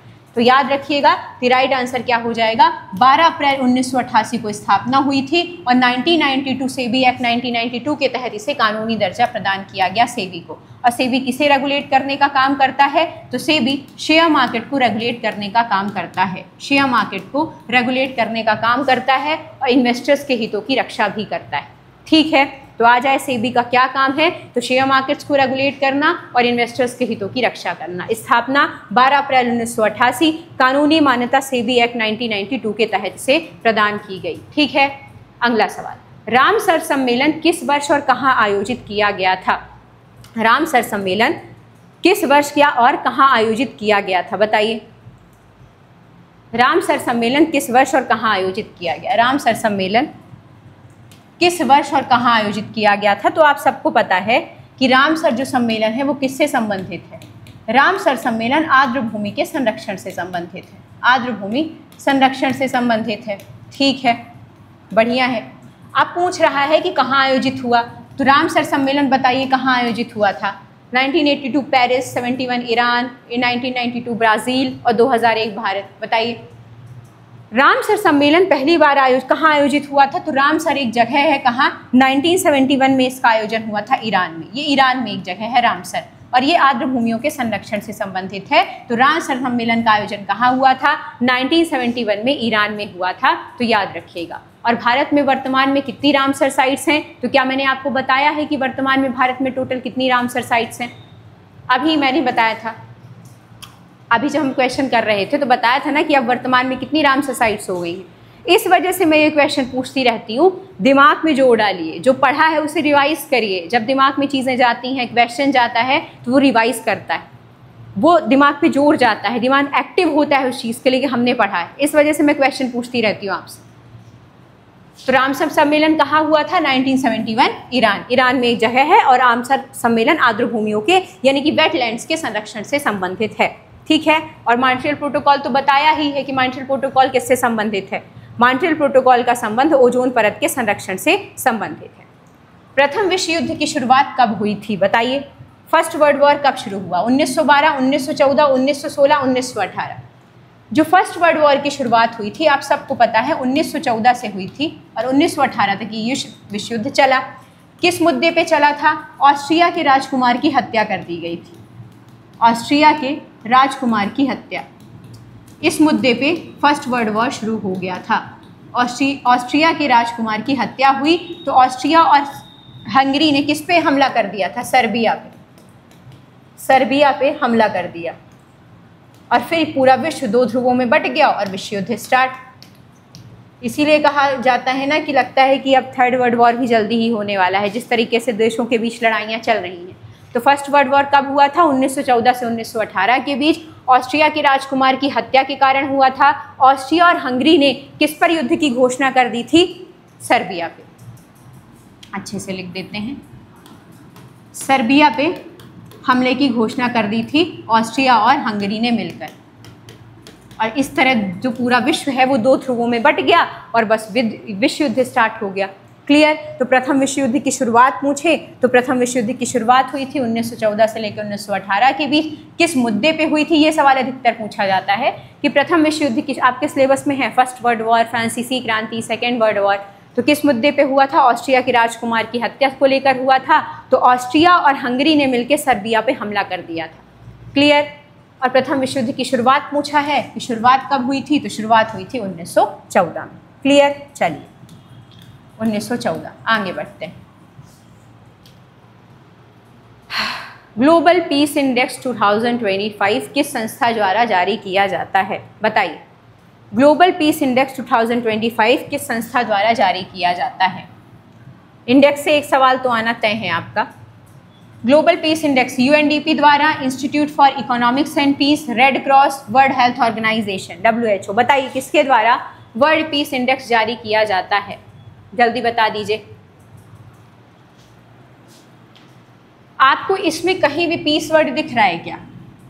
बिल्कुल दिख रहा है। तो ग्लोबल पीस इंडेक्स जारी किया जाता है IEP द्वारा। इसका फुल फॉर्म होता है institute for economics and peace. उसके वर्ड में ही पीस है, तो आपको रिकॉग्नाइज करने में दिक्कत नहीं होगी कि वर्ल्ड पीस इंडेक्स किसके द्वारा जारी किया जाता है? Institute of economics and peace. ठीक है। इंडिया की रैंकिंग कितनी है 2025 में? तो जो इंडिया की रैंकिंग है वो 115वीं 115वीं है। और टोटल कितने देशों में? 163 देशों में।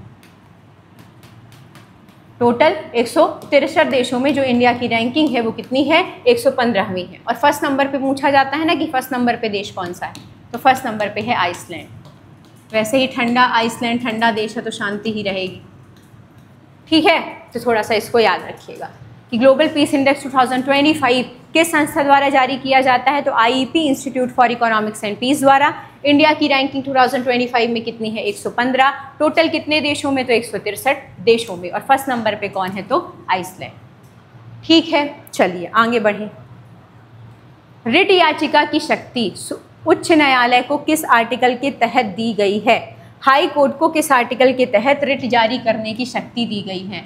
उच्च न्यायालय यानी कि हाई कोर्ट को रिट जारी करने की शक्ति किस आर्टिकल में है? बताइए। आर्टिकल 32, 124, 226, 44। मैंने बताया था कि सुप्रीम कोर्ट को रिट जारी करने की शक्ति है आर्टिकल 32 के अंतर्गत, और संवैधानिक उपचारों का अधिकार यही है। संविधान की आत्मा बाबा साहब अम्बेडकर ने इसी आर्टिकल को कहा है। आर्टिकल 124 मैंने बताया था कि ये सुप्रीम कोर्ट के गठन से संबंधित है, सुप्रीम कोर्ट के गठन से संबंधित है। ठीक है। 226 देता है हाई कोर्ट को रिट जारी करने का अधिकार, ये भी ठीक है। और 44 किससे संबंधित थी? यूनिफॉर्म सिविल कोड यानी कि समान सिविल संहिता। और समान सिविल संहिता का मतलब है कि भारत का कोई भी नागरिक हो, उसके लिए विवाह उत्तराधिकार संबंधित जो नियम हैं वो सभी बराबर होंगे, चाहे कोई हिंदू हो चाहे मुसलमान। और इस मुद्दे पे बहुत ज़्यादा संसद में अभी पिछले कुछ महीनों से बहस छिड़ी हुई थी कि मुसलमानों में जो शरीयत लॉ लगता है विवाह और उत्तराधिकार के नियमों में, जिसमें ट्रिपल तलाक भी आता है, और हिंदुओं के जो कानून हैं वो अलग होते हैं, तो क्या ऐसे ही अलग अलग कानून चलते रहे कि एक यूनिफॉर्म सिविल कोड बनाया जाए जिसके अंतर्गत चाहे हिंदू हो, मुसलमान हो, क्रिश्चियन हो, सिख हो, कोई भी हो, सभी के लिए एक कानून होगा। भारत के प्रत्येक नागरिक के लिए एक कानून यानी कि समान सिविल संहिता, वही आर्टिकल 44 में। तो पूछा क्या है? रिट जारी करने का अधिकार हाई कोर्ट को किस आर्टिकल के अंतर्गत है? तो हाई कोर्ट को रिट जारी करने का अधिकार है आर्टिकल 226 के अंतर्गत। 226 के अंतर्गत हाई कोर्ट को रिट जारी करने का अधिकार है। सुप्रीम कोर्ट को किस आर्टिकल के अंतर्गत रिट जारी करने का अधिकार है? 32 के अंतर्गत। 124 में सुप्रीम कोर्ट के गठन का प्रावधान है और आर्टिकल 44 में यूनिफॉर्म सिविल कोड की बात की गई है। ठीक है, तो पूछा था रिट जारी करना सुप्रीम कोर्ट को, तो राइट आंसर हो जाएगा 226। चलिए आगे बढ़ते हैं। यहाँ पे आपके सवाल खत्म हुए, प्रयास किया गया है, आपके सभी के डेट्स आ गए हैं एग्ज़ाम के। कमेंट में बताइएगा कि आप सभी के एग्ज़ाम कब हैं, अपनी डेट्स बताइएगा, उसके अकॉर्डिंग फिर आगे चीज़ें करेंगे। जैसा भी होगा आपके एग्ज़ाम तक, ये ब्लर ले रहा है कोई बात नहीं, तो उसी के अकॉर्डिंग चीज़ें करते हैं, प्लान करते हैं कैसी चीज़ें होंगी, कब तक वीडियोज़ लाने हैं। और जो एक चीज़ है, इंस्टाग्राम चैनल की लिंक आपने पूछी है, तो इस वीडियो के डिस्क्रिप्शन में जाएंगे तो वहाँ लिंक मिल जाएगी आपको। वीडियो को उन तक ज़रूर शेयर कर दीजिएगा जिनका नहीं है, नहीं खरीद सकते हैं, पेड कोर्सेज नहीं है, साधन संसाधन सभी के पास, तो उनको भी थोड़ा सा मदद हो जाएगी। आप सभी के लिए प्रयास किए गए हैं। एक इम्पॉर्टेंट चीज़ कि इस वीडियो के बाद तुरंत जाना है प्लेलिस्ट वाले ऑप्शन में, उसमें MP टेट चयन पात्रता परीक्षा वर्ग 3 के लिए पॉलिटी, जो इकोनॉमिक्स, ज्योग्राफी, हिस्ट्री की मैराथन क्लास डली हुई हैं, टेस्ट डले हुए हैं। इवन जो पॉलिटी के लिए मैंने कहा कि एक क्वेश्चन तय है, संविधान के भाग, अनुसूची और DPSP के आर्टिकल से, वो वीडियो की भी प्लेलिस्ट में डली हुई है वीडियो, तो उसे भी देख लीजिएगा। साइंस की मैराथन क्लासेस डली हुई हैं, वो देख लीजिएगा। इसी तरीके से MCQ सॉल्व करवाए गए हैं, साइंस के टेस्ट पड़े हुए हैं, वो भी देखना है आपको, तो जाके इसके बाद वो भी क्लासेस अटेंड कर लीजिए। कल साइंस की मैराथन डली है इस तरह की, उसमें एक वीडियो में कई सारे क्वेश्चंस करवाए गए हैं। जिन्होंने अब तक नहीं देखी है वो जाके ज़रूर देख लीजिएगा। साइंस की एक मैराथन भी अपलोड कर दी गई है, ये सोशल साइंस की तीसरी मैराथन थी, तो इसमें भी टेस्ट हैं, बाकी सारी चीज़ें हैं, तो अपने अनुसार चीज़ें देख लीजिएगा। जल्दी सिलेक्शन चाहते हैं तो मैक्सिमम टू मैक्सिमम प्रैक्टिस ही आपको आगे ले जाएगी। जितनी ज़्यादा से ज़्यादा क्लास देखेंगे उतने ज़्यादा से ज़्यादा फैक्ट रिवाइज होंगे, और लास्ट मोमेंट में सिर्फ रिवीजन ही काम आता है। तो बस ऐसे ही पढ़ते रहिएगा। चैनल को जब आप सब्सक्राइब कर लेंगे तो नेक्स्ट वीडियो का नोटिफिकेशन आपको तभी मिलेगा जब चैनल आप सब्सक्राइब कर लेंगे, तो ज़रूर सब्सक्राइब कर लीजिएगा। कहाँ से वीडियो देख रहे हैं ज़रूर बताना है, रोज़ बताते हैं, फिर बताइए कि ये वीडियो कहाँ से देख रहे हैं। वो मुझे मोटिवेट करता है कि जब मैं पढ़ती हूँ कि कोई सागर से, पन्ना से, उत्तर प्रदेश से, बिहार से, अलग अलग राज्यों से जब आप देख रहे होते हैं तो मुझे खुशी होती है। तो इस वजह वो मुझे मोटिवेट करता है अगले दिन वीडियो बनाने के लिए। तो ज़रूर से ज़रूर आप बताइएगा कहाँ से वीडियो देख रहे हैं। जल्दी ही अगले वीडियो में मिलते हैं। परेशान नहीं होना है, आराम से रिवाइज़ करते चले जाना है, आराम से एग्ज़ाम देना है। जय हिंद, जय भारत।